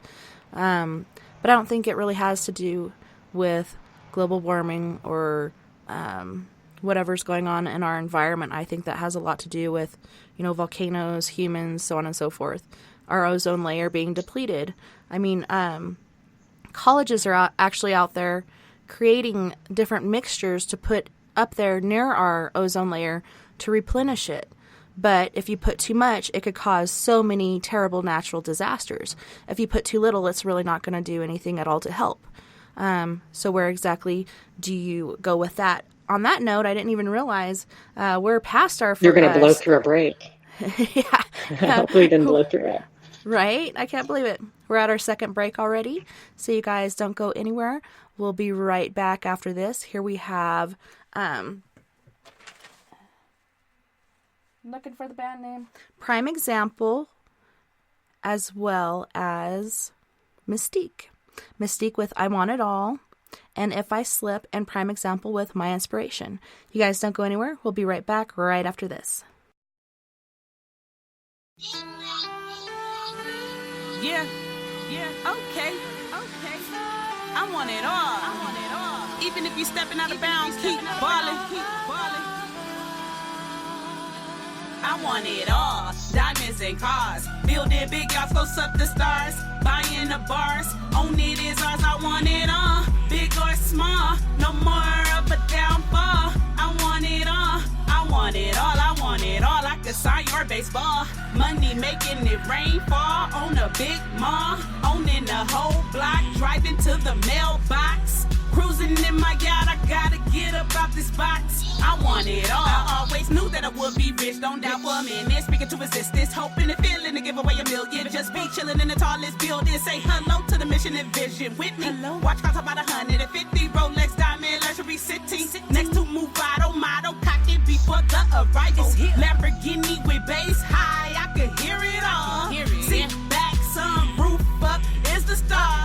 High performance cars, super saloon, exclusive rims spinning hard. Always wanted to build a park, obstacles to enter. A lot more for the kids, recreation centers. I want it all. Red bricks, cream coated, painted marble fountain as I pass, walking the stone path, heated pool, home theater for all of my family. Wanna do it for my city. Can't wait to see the chandeliers hanging from the ceiling. I want it all. Diamonds and cars, building big yachts, close up the stars, buying the bars. On it is ours. I want it all. Big or small, no more of a downfall. I want it all. I want it all. I want it all. I could sign your baseball. Money making it rain fall on a big mall. Owning the whole block, driving to the mailbox. Cruising in my yacht, I gotta get up out this box. I want it all. I'm inside of a dungeon, life involves repercussions. Convinced that consequences leave me boxed up, feeling suction.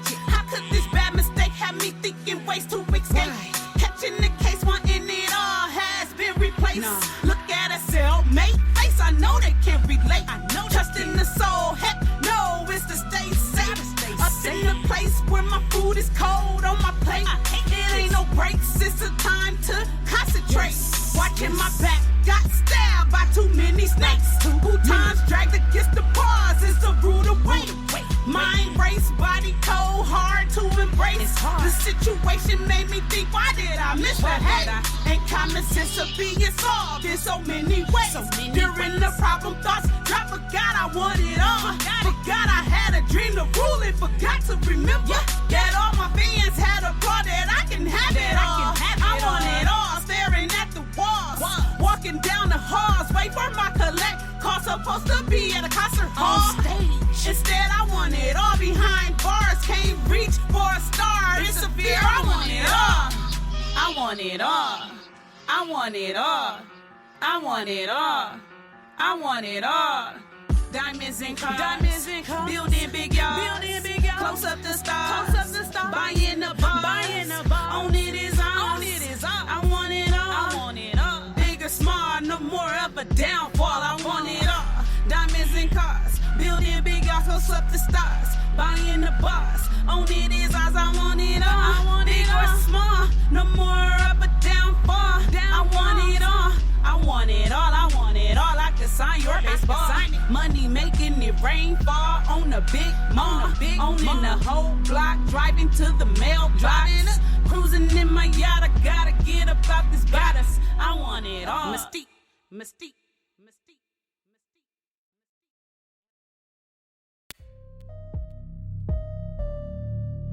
I got dreams and ambition, I'm ready and I'm willing, I'm meeting this competition. You don't wanna be my dinner.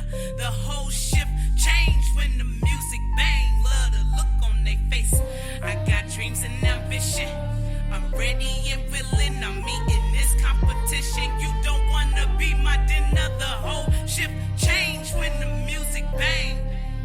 I just love to see the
summer extra lit. I've been in and out the booth trying to weigh up my greatness. It ain't no time to play with it, and if I slip, I'ma bounce right back, cause I was born for this. I got dreams and ambition, man. If I slip, I'ma bounce right back, cause I was born for this. I'm ready and willing, even if I slip, I'ma bounce right back, cause I was born for this. I'm eating this competition. If I slip, I'ma bounce right back, cause I was born for this. You don't wanna be my dinner. With great precision, I'm on a mission. Lots of ambition, my transition. The time was ticking, willing and wishing. Just listen, I punch harder than Sonny Liston. They fishing, looking for teeth.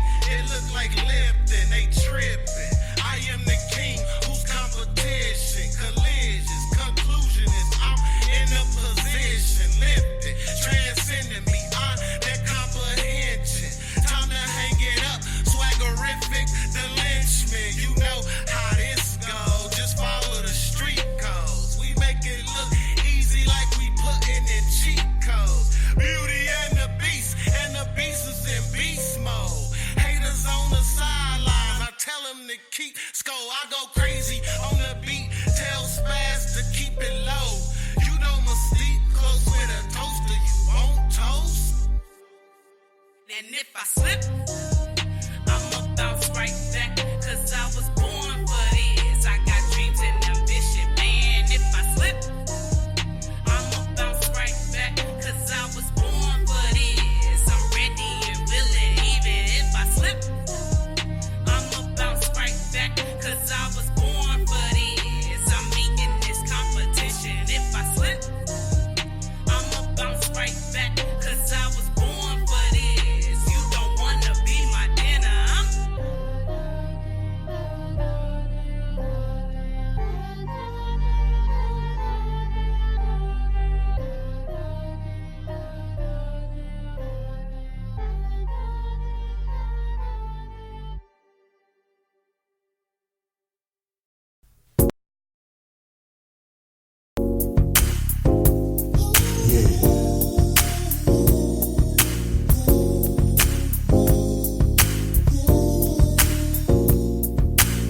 When you smile, I see the life in your eyes. I hear the rhythm of you, creating moments we chill to. Wrapped in the waves of emotion, it's imperative. We're making love to your mind.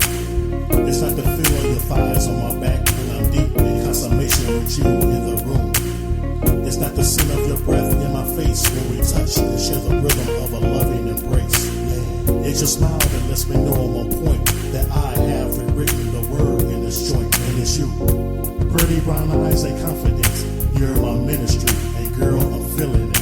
Come on, so smile for me and don't let my hand go, girl. I just want you to know when I'm holding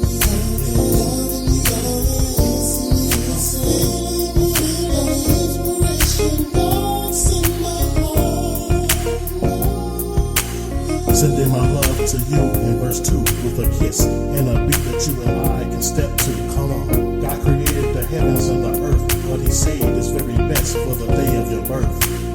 No longer is it just me, myself, and I, but since you have arrived, you're the apple of my eye, girl. Open your heart and let me come inside. All this love is forever for the ride.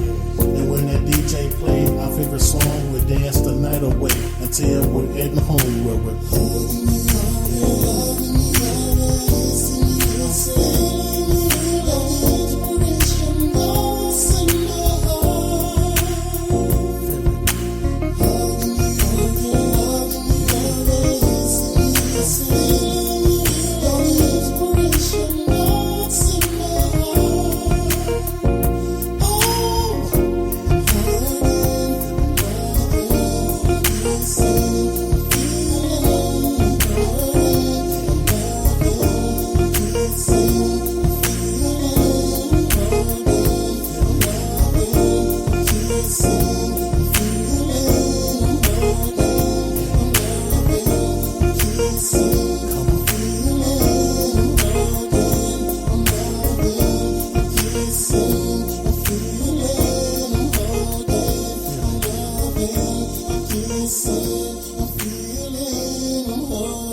a kissing feeling. Hello, listeners of We Are Paradox Media's Late Night in the Rockies. Welcome back, and thanks so much for joining us tonight for so many interesting discussions and crazy things going on in the chat room. And it's kind of funny, Amy actually predicted something about this evening. Amy, did you want to fill us in on that?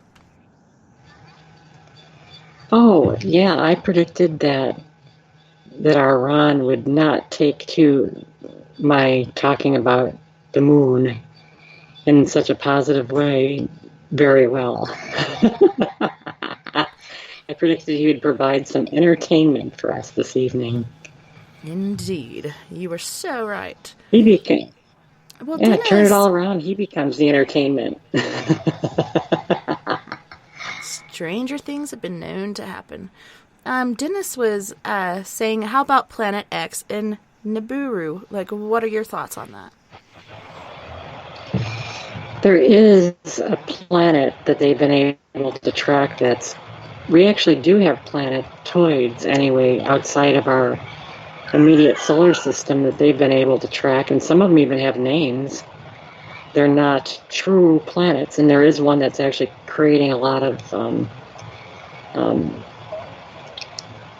little minor variations in some of the planetary paths that they can detect out there, that there is one going around our solar system, but it doesn't have a pathway that brings it anywhere near Earth. It's way, way out there. I mean, you're talking almost a fraction of a light year out there in the Oort cloud.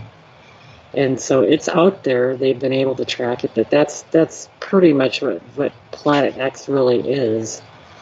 As for Nibiru, that goes back to the old Sumerian, meaning planet of the crossing. Is probably the closest translation I've heard for it. And actually it turns into, I think it turns into Jupiter, believe it or not, as far as what Nibiru actually was. And if you look back in the old astrological tablets, that was something that Zecharia Sitchin had came up with to try to make a theory that it comes around every 3,600 years or whatever it is. And the evidence for that is pretty nil that we've ever. I mean, it would cause far more destruction if we had anything that large coming through our solar system. It would just create havoc. And we have enough havoc here on the planet as it is. It's space, as it turns out, is a very, very far more hostile environment than we had ever imagined. And that's why I want real space flight to continue, so that we can actually get off this planet if we ever need to. We have massive asteroids that can come hit us. We have what's going on with our sun having variations in it.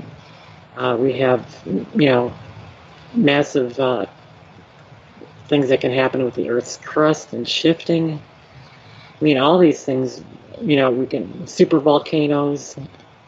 I mean, there's a lot of things here that can actually take us out as a species. And so I think we always need to have space as kind of our backup plan and develop not only ways to get off the planet, but even say if there were an asteroid or something approaching us, that we could actually deflect it. I think those are all very real possibilities that we could face in coming generations. And so I think the sooner we get on and have that ability to do that, the better.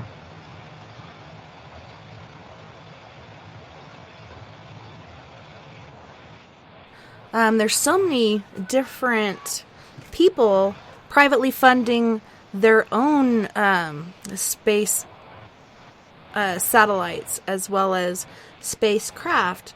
People are actually planning to send people to Mars, one-way ticket, you can go, but you can't come back, and actually taking plans from different people on how housing should be built and what structures should look like, and how you can actually have a place to live and rooms where your own vegetables and such can grow. It's pretty interesting.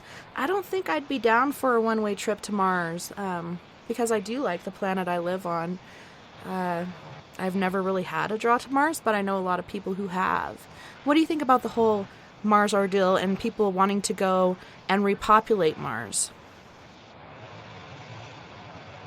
Well, to actually repopulate it, you would need something on the order of some form of terraforming, and there's actually been ideas that they could melt the ice caps of Mars and have that provide the necessary water and oxygen to actually make it a habitable planet and actually warm it up over, many generations' time.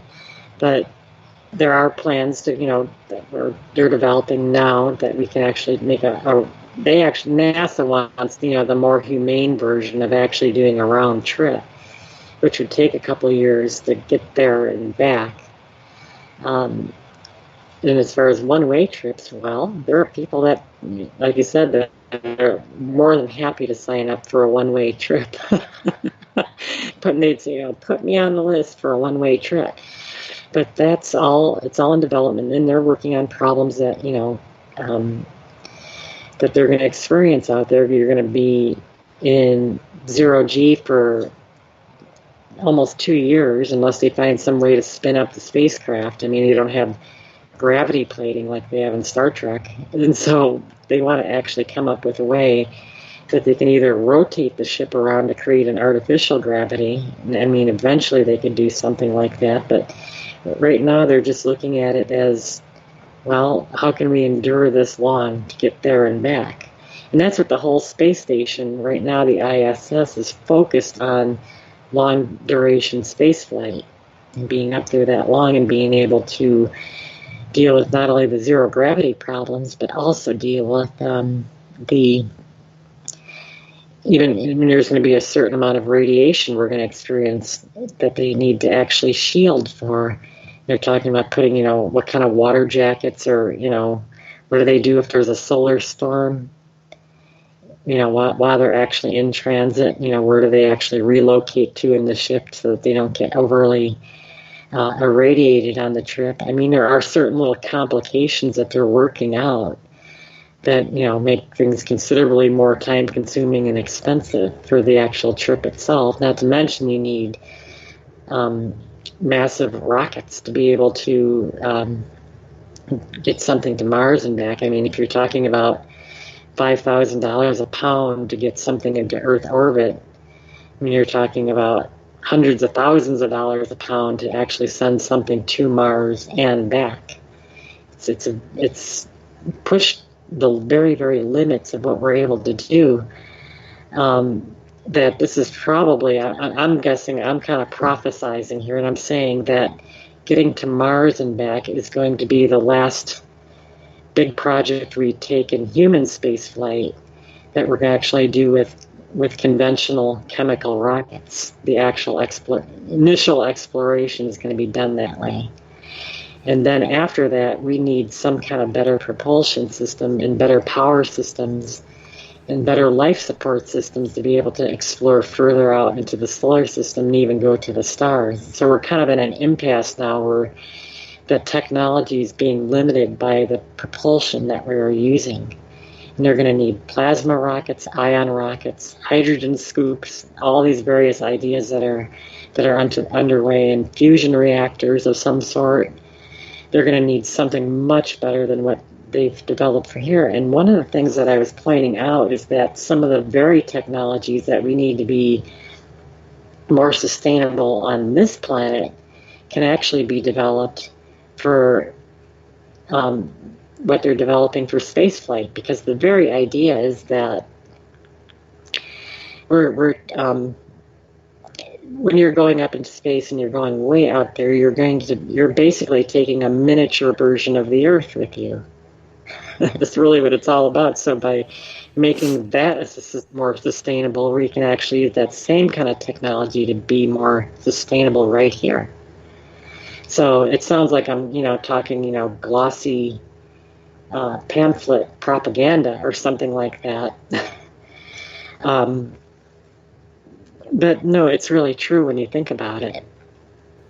Well, Jason was also saying, after I said how a lot of these space programs are privatized and monetarily given by private individuals and corporations and a lot of people just getting together. And he said it was privatized. This way government gets out of the way and eliminates red tape that a private company doesn't have to play by this spewing of technology. And it's true, like, it does get rid of a lot of that red tape and allows people to go above and beyond. Like, whatever we do here on Earth, yes, our government can go against that, but as far as going up into space and whatever we do up there is somewhat of a different ordeal.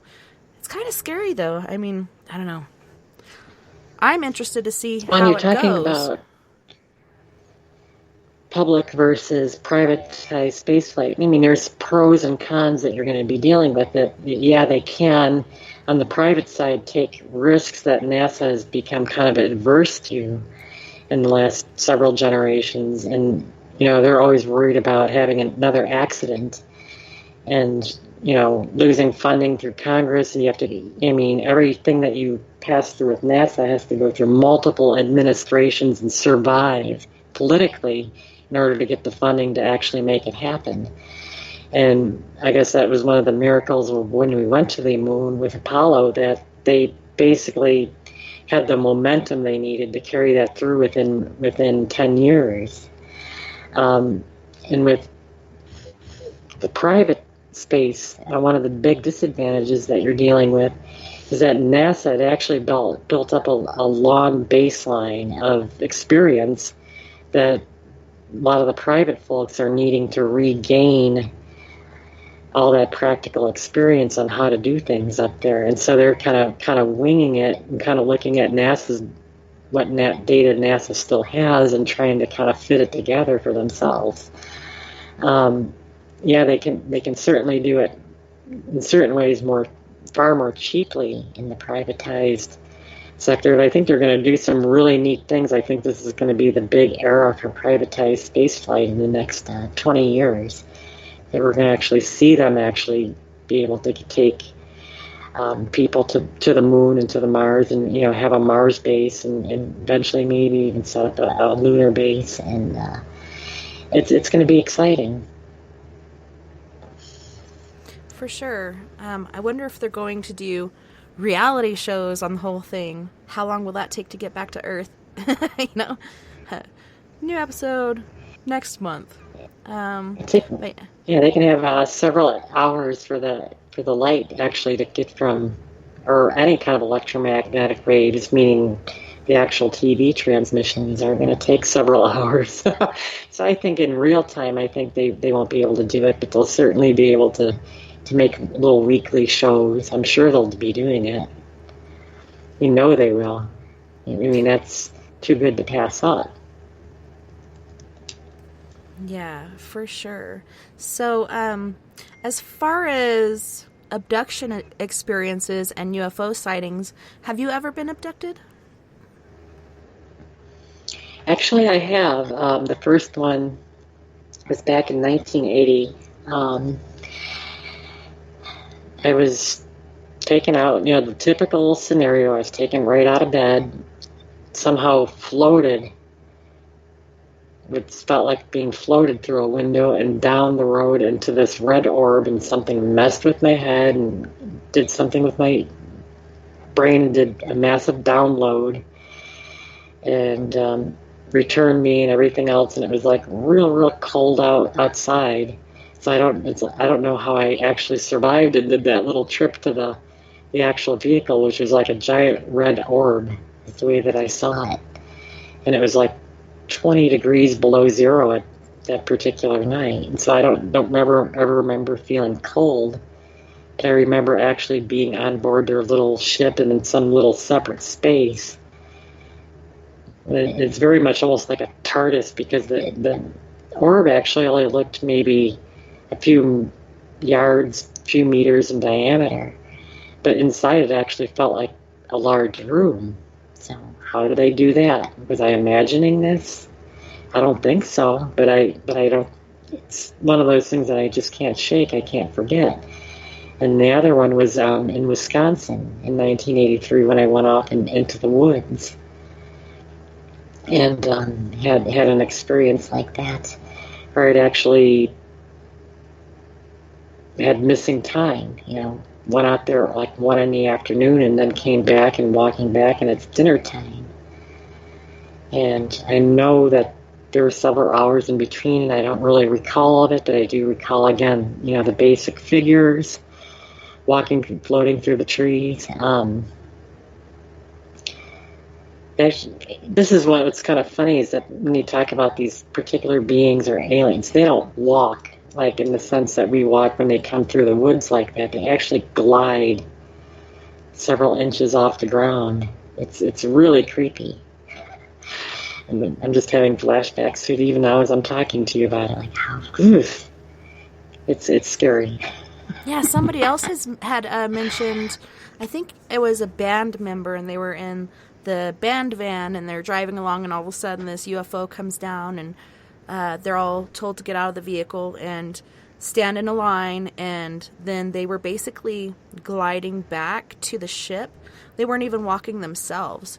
So it makes you wonder what exactly is going on there. Are they just kind of levitating and moving not only the aliens, the damn aliens, as well as whoever they're abducting? Mm-hmm. Did you feel like you were floating as well? I know when they took me up the first time in 1980 when I was glided out the window and across a field that was near the house and then down about half a mile away. I can even identify the spot that the red orb was over it, and that was accelerated. I was accelerated right into that thing. I was not in control of it. Somebody else was pulling the strings, so to speak, to actually glide me into that thing. And so that was a very odd experience. It scared the hell out of me. It's like I'm surprised it didn't. Oh. Does it give you like... Sorry about this. I just kind of freeze up a little bit. It gives me the chills when I think about it even now, of what really happened then. And I keep on wondering. I've never undergone regression. I'm pretty much fresh as far as it's just the memories that I have, and little tidbits I've recalled over the years, and that there's multiple incidents of this really seems even more unlikely. Like, why are they bothering me? I don't know. I have no idea. I can't tell you why they're doing what they do. I don't know. So, have you considered doing regression, or are you like me, like, I'd rather not because I don't want somebody walking through my head and breaking something or knocking something over, I'd rather be who I am with what I've learned, and I'm kind of fearful of doing regression as far as past life and perhaps, have I ever been abducted? I've always wanted to believe in UFOs, but I didn't actually believe until I saw my first one in 2012, and it was not red. It looked like it had liquid fire, so there was red, orange, and yellow, looking like liquid fire flowing through it in a clockwise fashion each time I saw it. Once was in August, the end of August when we have the rally here, and then the next one was in December of that same year. Seeing one high in the sky that summer, and then one right in my backyard that looked 3 or 4 feet in diameter. Later on, I was taking pictures of the sky and the moon, and because it was just giving off this electric blue light, and it was really beautiful. But then when I'm going through my pictures to make sure everything's coming out clearly, so on and so forth, I see this picture of these orbs on top of a cloud, and they're different colored ones. There's a white one, a green one, a blue one, a red one, and I believe a yellow one, and they're all in a circle. And I call that one the conference in the sky, and then later on you see them just in this formation along the clouds, and each time I'm taking the pictures, they're all in the same formation. They're either pointing up, to the left, to the right, or down, and it looks like single-body shuttlecraft. And then they go back into dots, and then they disappear. It was very interesting, to say the least. But it makes me wonder if I have ever had an experience of being abducted. Then my kids, as I'm working this last winter doing security overnight, would call and say their good nights. And, I tell them have good dreams, sleep good, stay warm, so on and so forth. And my daughter starts recounting, hey Mom, I had a dream of this UFO in the backyard, and me and Floyd got on the UFO, and then Floyd jumped out, so I jumped out, and we ran, and Floyd tripped, and then Floyd's like, I didn't trip, you tripped, and she's like, no, you tripped, and they argued back and forth until they came to an agreement on who tripped, and then Lily started laughing, and she's only 4 at this point. Hey, do you remember when you jumped on that alien's head, and they both start cracking up, and so it was like a shared experience. It wasn't really a dream like she was first saying it was actually those two having an experience, so it makes me wonder as well, what's going on with them. And of course, they're not, and children are usually not as cognizant of time, about missing time, and they just kind of are in the moment, and they're just kind of enjoying things or not enjoying things, as the case may be. But I think, it's potentially possible they did see something or experience something, and I know you certainly did when you're talking about this ring of, what do you call it, the conference? I thought, like, whoa. I've actually never heard this story from you before. I've known you for almost a year now, and I've never heard of anything like this. I'm surprised. About your actual conference in the sky? Yeah. Well, I wasn't I've there, never heard but I it, could and that's see why it I'm surprised. in my pictures. And I was like, what the hell is this? Like, it's like a conference of UFOs on this cloud. They're in a circle, perhaps communicating or whatever they're doing. But that was the very first one I got that night. And then it was just all night long they were there till they weren't. But yeah, it was interesting. And I've told it several times on SOR, and I think here as well. But I try not to because I feel like I'm repeating myself. That's kind of a good placement for it, because we're on the topic. Did you have any missing time from that? I'll actually ask you a question. Did you have any kind of other odd things that happened around that same time?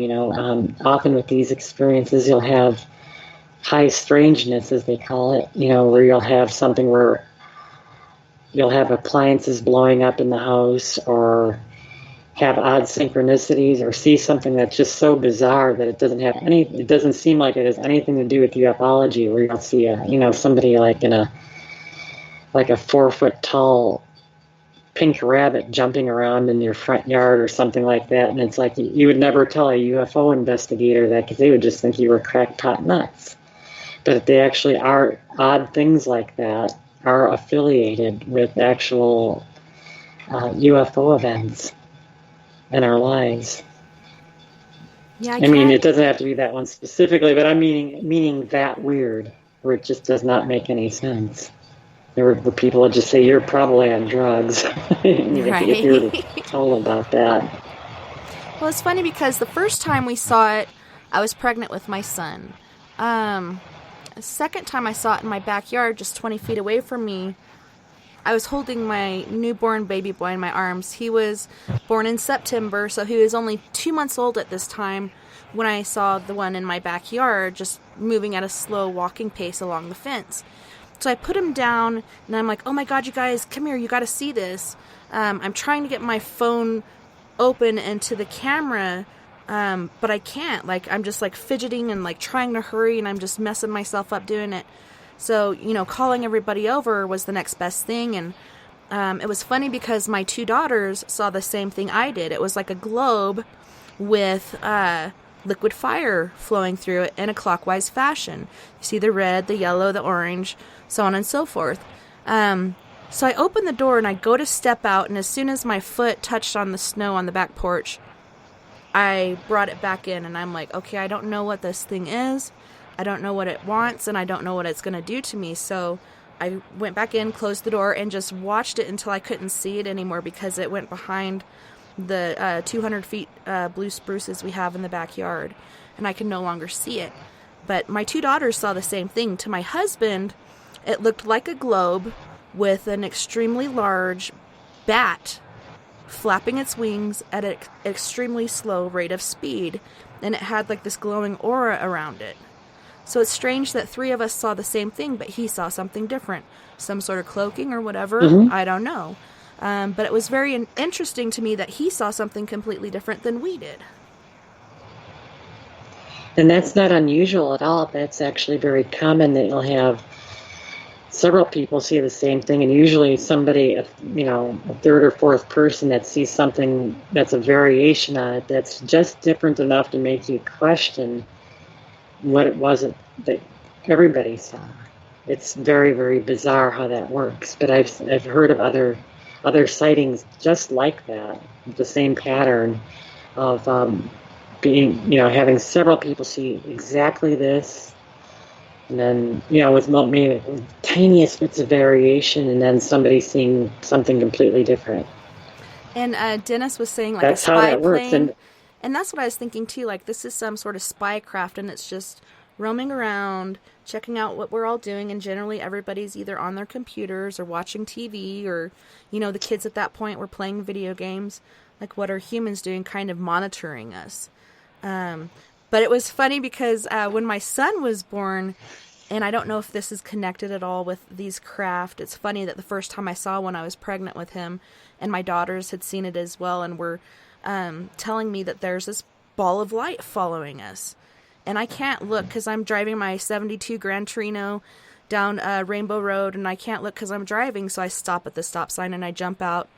And Nova's like, Mom, please just get in the car. Please, can you just take me home? Just take me home. And I was like, I want to see what you guys have been talking about. And when I saw it at this point, it was probably 40 or so feet in the sky. And so, of course, it appeared smaller. But I think had it been down low to the ground, about 4 feet off the ground, it would have appeared the same size as the one I saw in the backyard. But it's funny. The only strange thing that happened during that time, my son was born. And my husband has always teased me about being from Arbalese, and he's from, I'm from Arkansas, he's from Arbalese. Arbalese is a place in Colorado that's pretty hillbilly. Arkansas, of course, to a lot of people is hillbilly. So he teased me about, people giving us shit because we're not related and we're married, so on and so forth. And when my son was born, he's like, Tessa, he's got 2 thumbs on his right hand. And I said, shut the fuck up. And he's like, no, I'm not messing with you. I'm serious. He has 2 thumbs on his right hand. So that really tripped me out. Like, I didn't believe it till I saw it. And he did. He still does. I mean, the doctors were pressing that we have it detached. But I did all kinds of research on it. This is my kid. I want to do the best for him. And studies show if you do take these extra appendages off, it can cause weakness in the hand, so on and so forth. If you leave it on, you can have an extra strong hand and have all kinds of different abilities. Being it's his right hand, he could be a baseball player, a basketball player, whatever. But it's his thumb, his decision, so I'm leaving that up to him. If I had taken it off as a baby, the nub would keep growing back, and he'd have to keep getting different surgeries. I don't want to put him through that. If he wants to when he's older, one and done sort of thing going on. You know what I mean? But as for now, he can keep it, and it really hasn't been that awful. They're saying, well, that's kind of mean because he's going to get bullied in school, so on and so forth. You know what? If a kid's going to bully you in school, they're going to find any reason to bully you. And this is really not a big deal. And people are actually, like, other kids are actually quite amazed by it. And how come you get an extra thumb and I don't, No, exactly. And I think that's very wise of you to handle it that way. And I think that's always wise to let them make the decision when they get old enough to understand what's going on and make a decision then. That's kind of cool, though. That's fascinating. And thankfully. Kind of makes me wonder, is this connected or not? And I'm thinking it's because I used to drink a lot of muscle milk, and maybe it's because of that. But when I talked to the doctor, they said it had nothing to do with what I was doing as a person while carrying this baby. It's just a genetic anomaly. So yeah, his thumb, his deal. But it makes me wonder, does this have anything to do with seeing these UFOs during and after the pregnancy, so on and so forth? Like, there's so many questions out there in the world, and these are just a couple of them. It's potentially possible. And it's like I said, that's one of the things we don't know the answer to, of why they're here, who they are. And there's even other theories that they're from another dimension just right outside our own. they're not really from another star system, like a Star Trek kind of thing where they came to visit us. Some of them are probably, but like I said, this is you learn everything you learn, and you basically get to the point where you just kind of shrug your shoulders and go, I don't really know where they're from or what they're really up to. It could be genetic things that they're doing, maybe not. But you notice that one thing you do know is that all these variations in genetics and in different ways people can turn out. I mean, you can tell it's already written into the code. It's already embedded in the code, and different things where, for somebody to look this way or that way, it's already out there. It's already in existence. It's just a matter of when it expresses itself and when it doesn't. So moving along from there, generally one of the first questions I ask somebody when they come on is, when did you have your first paranormal experience, and what was it? I know you had told me when we first met about some experiences you had in Cortez, which I moved there when I was in 4th grade and lived there until I graduated, and then joined the Marines, and then left because nobody wants to live in Cortez. They say it's the asshole of the earth. But I went back because my dad was sick. But there was all kinds of strange happenings there, all kinds of different paranormal things, and kind of this darkness in the air. And you were telling me about a family from there. Was that one of your first paranormal experiences? If not, can you tell us about your first paranormal experience? Well, the first one I would come across as paranormal, I think, would be the one I mentioned in 73 or 74 with the grocery shelf and those watcher beings coming through. But that's probably the very first one that I ever recall. And I've seen my grandmother, after she died in 1979, and actually saw her at the foot of my bed reading a book in kind of the pale light, where she's actually, and I didn't know she had died at the time, and like, what was Grandma doing in here last night reading a book? And she wasn't even at her house, she was in another city. Then of course I haven't seen Bigfoot, but I smelled him, and he actually smelled like it's like that rotting meat smell, but it was with a muriatic acid kind of overtone to it. And that's the stuff they used to clean brickwork and rock work. And that was a very, very odd experience. It's that smell when it gets up your nostrils, you never forget it. And, scent memory is very, very strong. That once you smell it, it's with you for life. I mean, think about that. Yeah.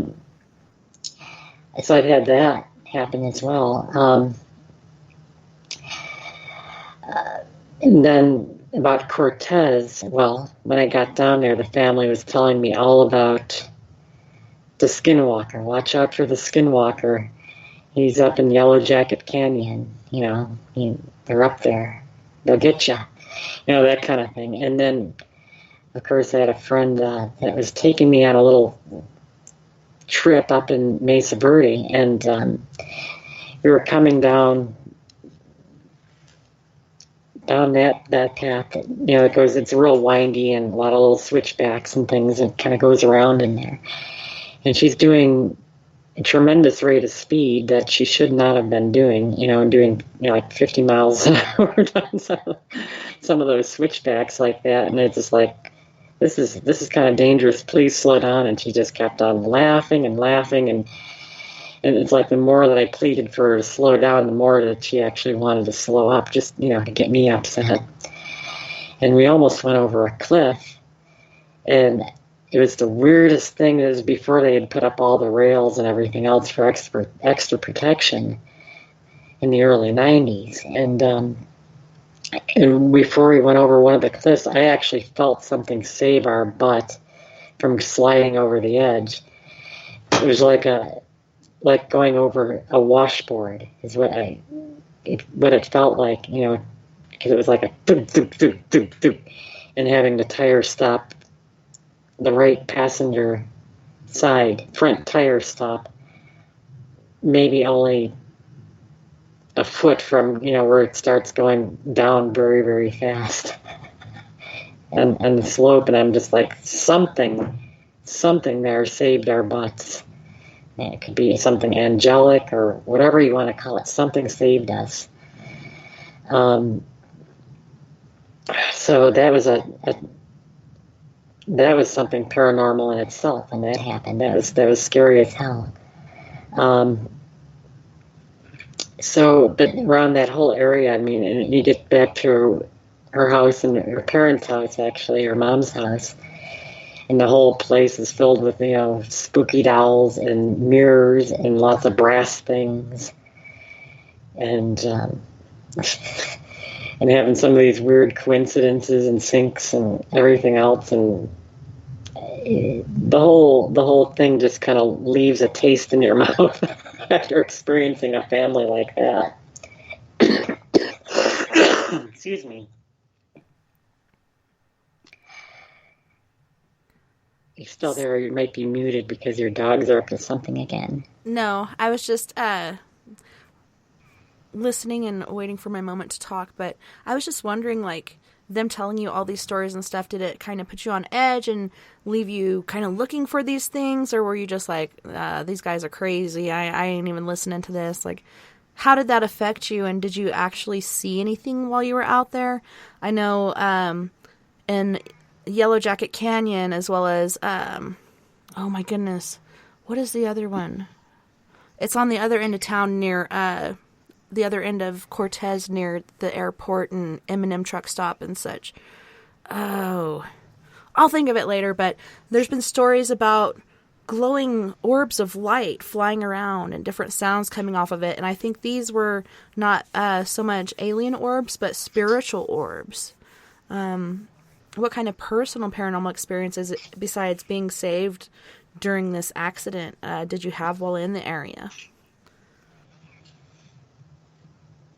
Well, there was other ones that were just creepy things, like having my car suddenly overheat for no reason when it had been checked before, and being right behind that, what is it, the City Market is the name of that store, and right behind that, and having that suddenly heat up and be like way over to the red, and then suddenly just go back to normal. Like, you would think that, oh yeah, that's just a stuck thermostat, but that wasn't it either. And it's not that I really saw anything down there that was really spooky, but my friend who I was with at the time, she was always seeing things and say, "You see that off in the bushes there? Don't you see that?"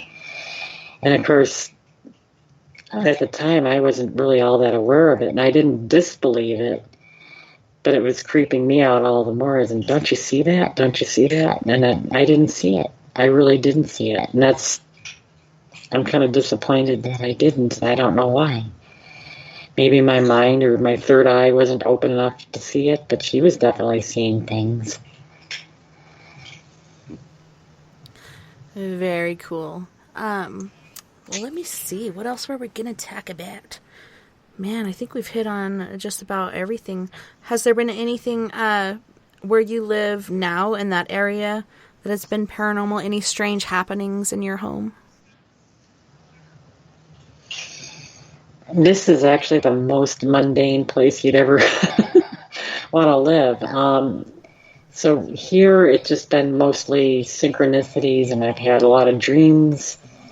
Precog dreams that happened years in advance about even different items that I would end up owning later that are very specific items, but to dream about them 2 and 3 years in advance, that tells me that there's something else going on.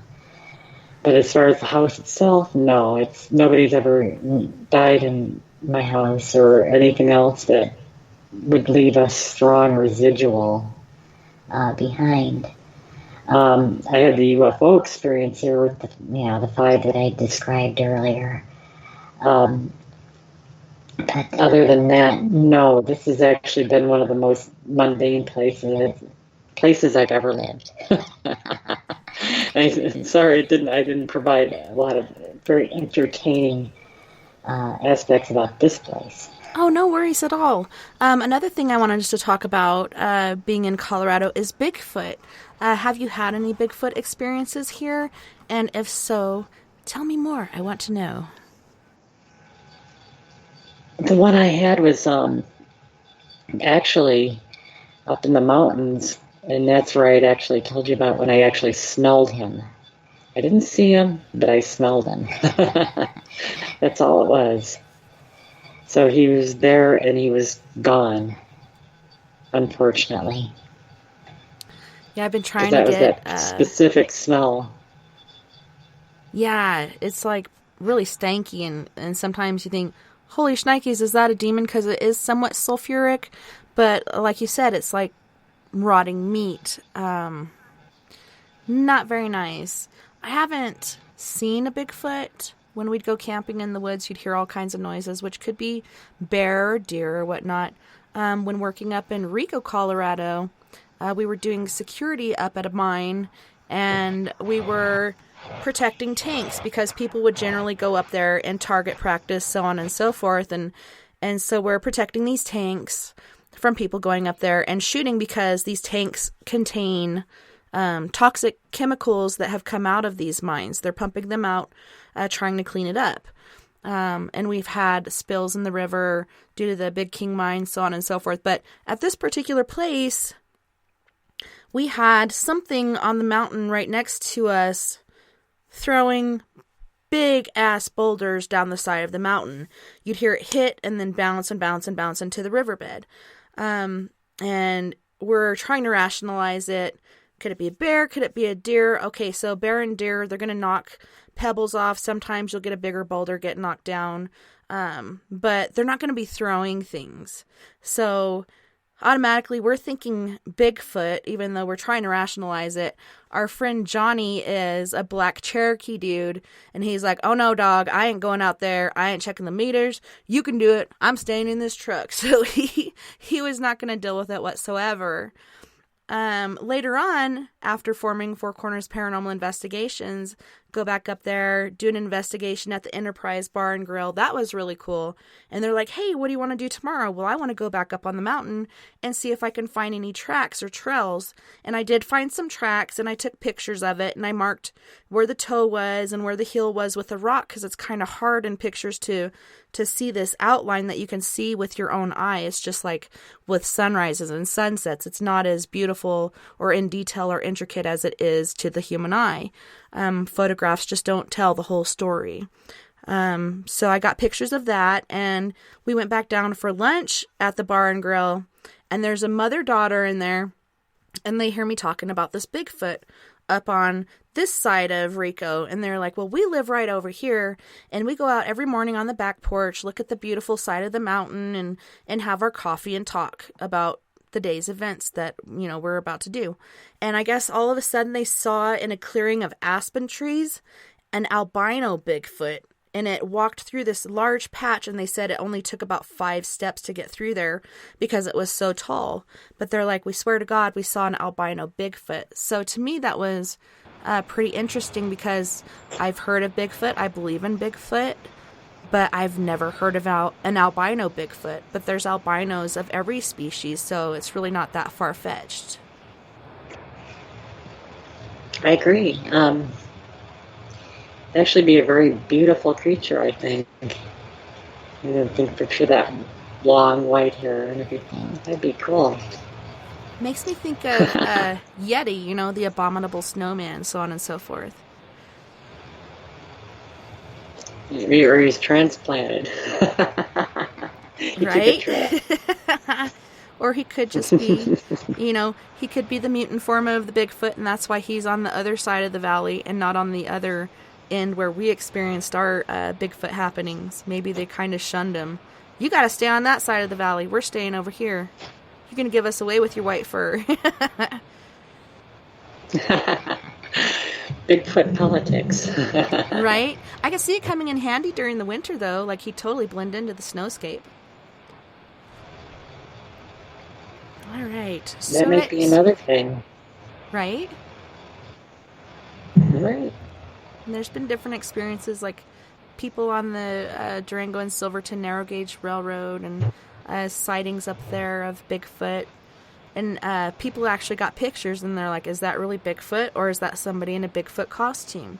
But when you see it, it looks like a Bigfoot, you know, the way the arms stretch down lower than a regular human, and the way it holds itself, so on and so forth.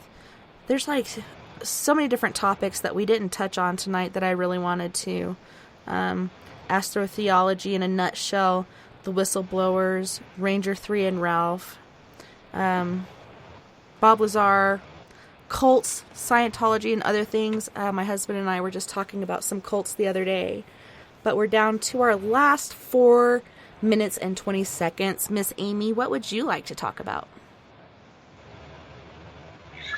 I'm just saying I'm very pleased that you had me, and I just did kind of a rough overview or smorgasbord of the kinds of things that I've been involved with over the years. And I just wanted to get people to think a little bit about when they're actually getting this information or having their experiences, to know that the best way to put it is that, yeah, we all have our own individual experiences. I think just about everybody's had them. And that I think they need to be taken in isolation from, you know, everything else, just to look at them as a personal experience, and not and not try to tie it to anybody else's experience necessarily, or to like what's being put out in the media. Just to look at it in isolation and just say, okay, yeah, this is what happened, and then take it from there and gradually move it, you know, to some comparisons, but not trying to read too much into it. And I think that's one thing, is that people take certain things too literally, whether it be a conspiracy theory that they hear about, or something they read from mythology or whatever, and they take it literally. And I think that's what gets us into trouble. And so I think we just need to step back and basically just let each other tell about our own personal experiences, you know, without judgment, without trying to say that, yes, it was this kind of an event or that kind of an event, just to take it as for what it was. I think that's the most important message that I'd love people to carry away. And I do love having conversations and hearing everybody's different viewpoints, so on and so forth. And I'll take what I agree with or I feel is right into my life, and the rest of it I'll leave behind. Mm-hmm. What you believe is what you believe, and what I believe is what I believe, and I'm not going to judge you on that. But we are at the end of our time, believe it or not. Where can our listeners find you or contact you with any further questions? I really don't generally take public inquiries. I mean, you can probably find me on Skype. If you look around for me, you can probably find my name and everything else. And I think that'd be the best way to get a hold of me at this point, or, you know, through you, or if they really want to communicate something. That's about it. I really don't have anything else. Well, thanks so much again for being my guest tonight and hanging out with me on Late Night in the Rockies on We Are Paradox Media. It was very interesting, and I'd actually love to do it again and get into some more of this stuff that we actually didn't get to talk on tonight. Okay, well, you're quite welcome, and I actually look forward to that. Thanks again, Amy. And thank you to all of our listeners on We Are Paradox Media, Facebook, Spreaker, Twitter, Periscope, iHeartRadio, and wherever else you may be listening beyond the Omniverse tonight. I had a wonderful time this evening, and I can't wait to do it again next weekend. Next weekend on Saturday night, we have Chiefland Paranormal Investigations. Sunday, surprise Sunday, you're going to have to stick around, tune in, and see what we're doing then.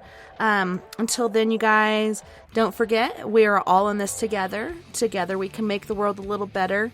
And together, my friends, we are Paradox Media, because without you, there is no us. Until next time, nighty night, love and light. I hope you guys have a wonderful rest of your Sunday. Don't work too hard this week, and I'll see you back here, same time, same place.